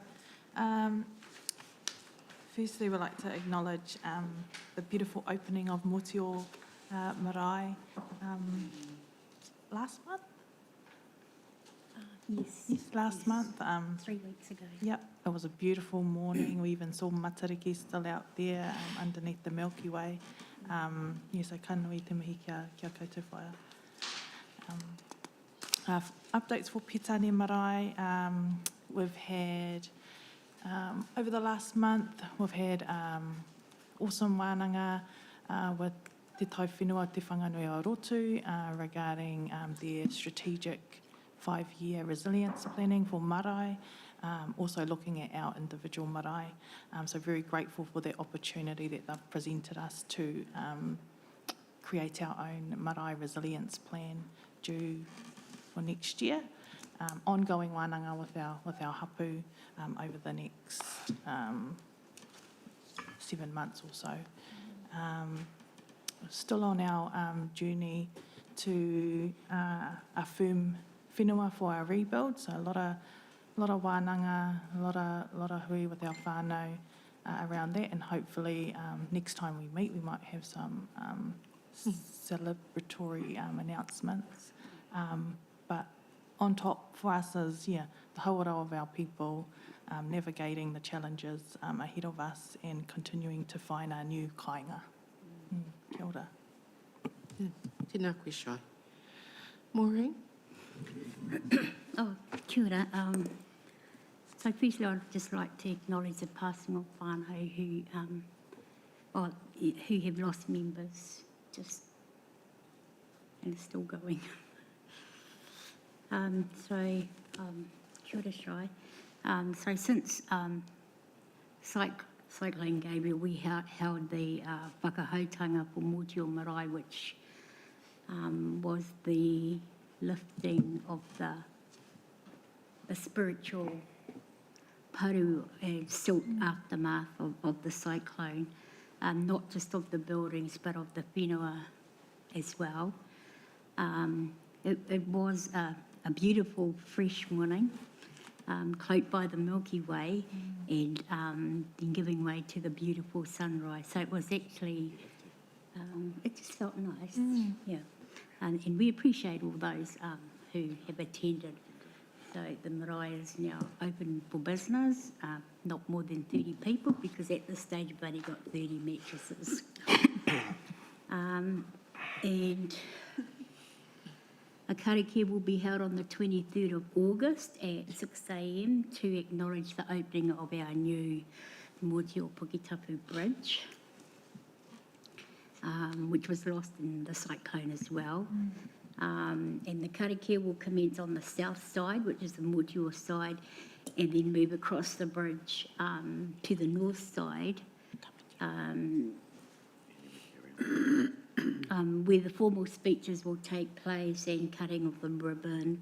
About 10 o'clock-ish, the bridge will be open to the traffic, and there will be a community fun day at the Puketapu Park with lots of fun things for kiddies and families to participate in. Our resilience hub at Motio, we're looking at combining with Timikara, mainly to increase the capacity and the capability of our community. Nice. Yeah, so we're going to combine and it'll be more effective. Yeah. And our AGM is on the 30th of August. Nice. Kia ora. Kia ora, Maureen. Tēnā koe. Kia ora, Darren.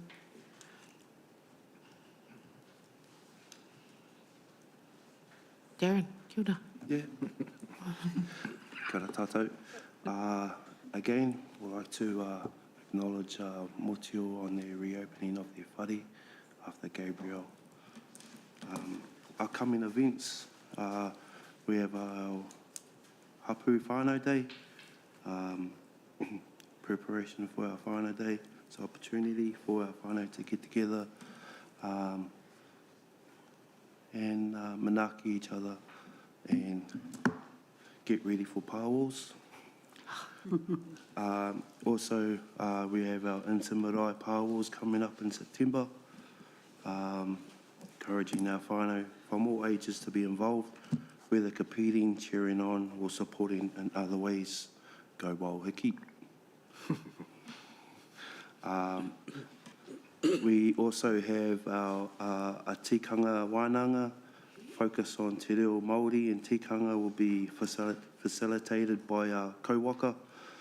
This will cater to a small group between 5 to 20 whānau members, creating space for deep learning and connections, dates to be followed, ongoing projects, Wauhiki Stop Bank Resilience Project in partnership with Hawke's Bay Regional Council. We continue to collaborate with Hawke's Bay Regional Council on our stop banks, aimed to improving flood protection and long-term sustainability for our whenua and whānau. And also congratulations to our to Phoenix Civil. We had our cultural induction yesterday, and they are going to be the contractors for our Stop Bank Resilience Project. Civil, nice. Ngā mihi koutou. Tēnā koe, Darren. Kia ora tātou. What have we got? We've got our AGM next month for Timikara. And like Auntie said, we have the opening of the bridge next week. But I still remember what Auntie Bev says when we were with the Petani whānau last week, that it's a good idea that I think all our marae should come together at some stage. Whakawhanaungatanga, I think, maybe. Yeah, I just think it's a good idea. I've never heard of that before, but I just want to acknowledge that call. But that's about it, whānau, only because I've got to shoot off to Timikara. We've got a pōwhiri very soon, so can't be late. But thank you, a tēnei te mihi ki au koutou katoa. Tēnā koe. Kia ora. Kia ora, Mara. Kia ora. Sort of like everybody else planning for AGMs. So we're obviously in the middle of annual reports and audits and everything to 30 June, ready for our AGM. This year we're hoping to, we've deferred our AGM, hoping to actually conduct it on the new whenua that we're building, Tāngoil. So we don't take possession till October, so we're thinking we'll have it in November. Bring all the whānau up there on the site of the new marae. Yeah. So we're tied up in there, and probably the only other big project we are linked into right now is the Waikari Bridge kind of diversion. So those are the big mahi. The other stuff is business as usual. Yeah. Oh, sorry, one last thing. We have 3 trustees stepping down this year because their terms are up. So anyone belongs to the hapu who wants to come join Maungaharuru Trust, then please watch out for the nominations to stand for the board. Thank you, Mara. In terms of Whararangi Marae, it is BAU as usual for Whararangi Marae. We have a range of visitors that have been coming on to the marae. We had a tikura kaupapa Māori, wānanga whare tāpiri o Tākitimu, come with 200 kids last week, and my goodness, well behaved in the pōhiri, very well behaved, but afterwards, ooh. And they were from ages 5 through to 11. Yeah, their pakeke, or the big kids weren't there, so, but these ones were 200 of them. So Whararangi is a thriving marae with many visitors. Different ones come in. We have big groups like that. We have small groups, so we have a variance of just like all these other marae. And we welcome them all through our process of pōhiri. So, ngā mihi. So I just want to open it up to our councillors, if they would like to have something to add. Yes, thank you through the chair. Nothing too exciting this month. Oh, I know, it seems hard to believe. Just, I guess, still working through our process for commercialisation for the likes of Kennedy Park and Ocean Spa. Yeah. Things have sort of slowed down a little bit. I guess some of the team have been concentrating on some of the staff realignment that's going on. That's got to be a priority to put people first. Mm. So yeah, nothing too exciting other than to say Hawke's Bay Rugby on Saturday. both the Tuis and the Magpies, so double header. Yeah. Get down to the park. Yeah. Councillor McGrath, thank you. Kia ora, councillor. Kia ora, through you, Whai Beverley. Councillor McGrath makes a really good point.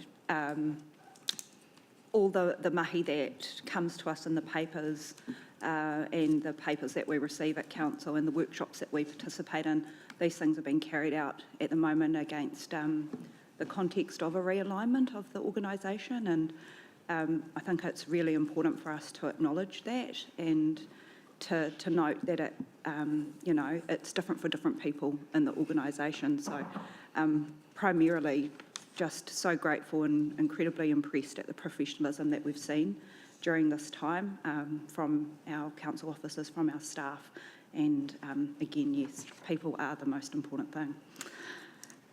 In my neck of the woods of council and corporate services, we've recently had the official establishment of AIM, Ahuriri Investment Management, as our investment entity that sits alongside council and manages our assets that have the ability to return better financial returns to us, so that in the future that can offset rates for our people here in the city. So that has been 18 months worth of work, which is actually pretty darn quick to pull something like this together. So really proud of the team's work on that. We've had our independent directors named now, and we have a meet and greet in our calendars so that we can connect with them in the very near future.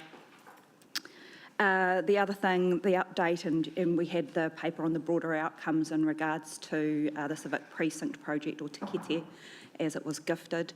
I've been lucky enough to attend a couple of the Program Advisory Board meetings as an observer, and it is an incredible project on many, many levels.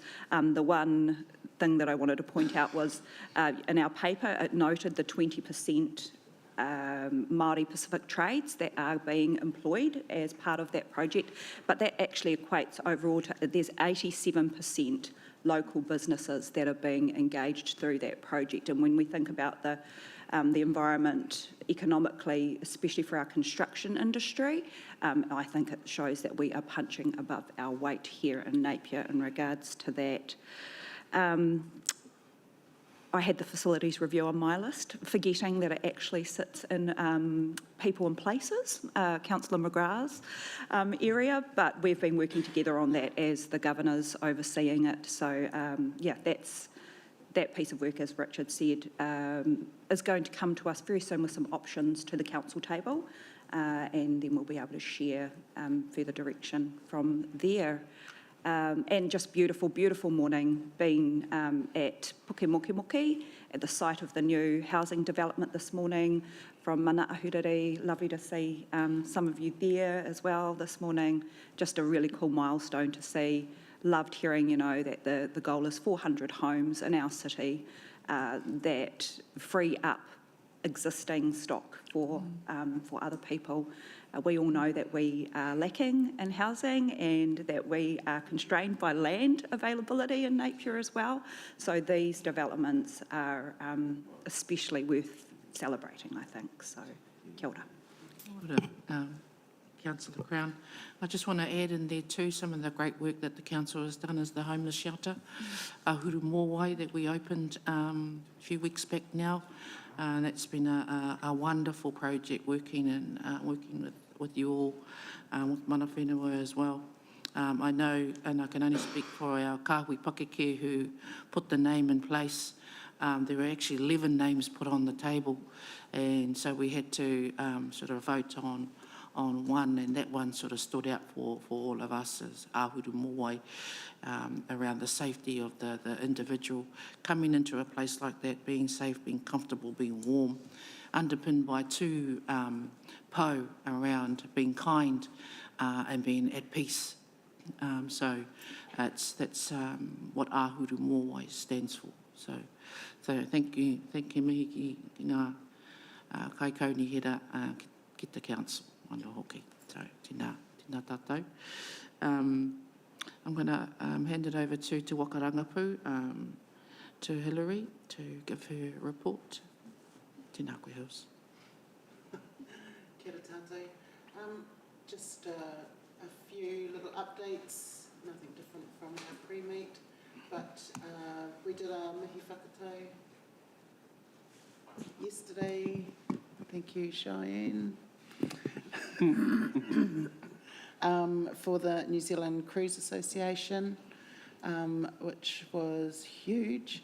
I think there was something like 200 people in the room, so yeah, I was trying to look very small against the wall. But that was a lovely experience, and we had Hori Riti doing our mihi, and he was absolutely beautiful, and it was lovely to have him there.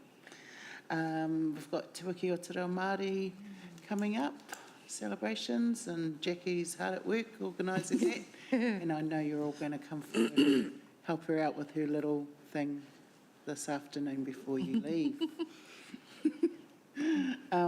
We've got the Tomakokai people, Ainu people coming in November, the sister city of Napier City Council, or one of. And so, yeah, we're going to have their pohere at Waihoki Marae. So we're looking forward to that. It'll be exciting, so look out for your invitations. Our Ka'awatia learning program is still going really, really well. And all credit to our colleagues here. You know, they put 100% in, and what they've learned and what you see today is truly, truly amazing. So, yeah, I take my hat off to all of them, and Jackie's teaching them in a fabulous way. So, yeah, we're very lucky. We're very lucky. We're fully into feeding into what the civil defence emergency management structure looks like. Well, and so that's kind of exciting, I think, because it will have a different look when and if we have another event. So, yeah, so for Māori, I think our partnerships and our engagement that we've been doing over the last few years has made a huge difference to that as well. So, yeah, everyone should be proud of that. And, yeah, also tried to be a part of a meeting with CEDAM about setting up marae to be hubs, also through civil defence. So, yeah, there's some really cool things happening on the horizon, and we just got to keep forging forward, I think. So, kia ora. Tēnā koe Hills. We will now move into the public excluded section of the agenda. Can I have a mover and a seconder to move into public excluded, please? Kia ora, Darren. Kia ora, Shai.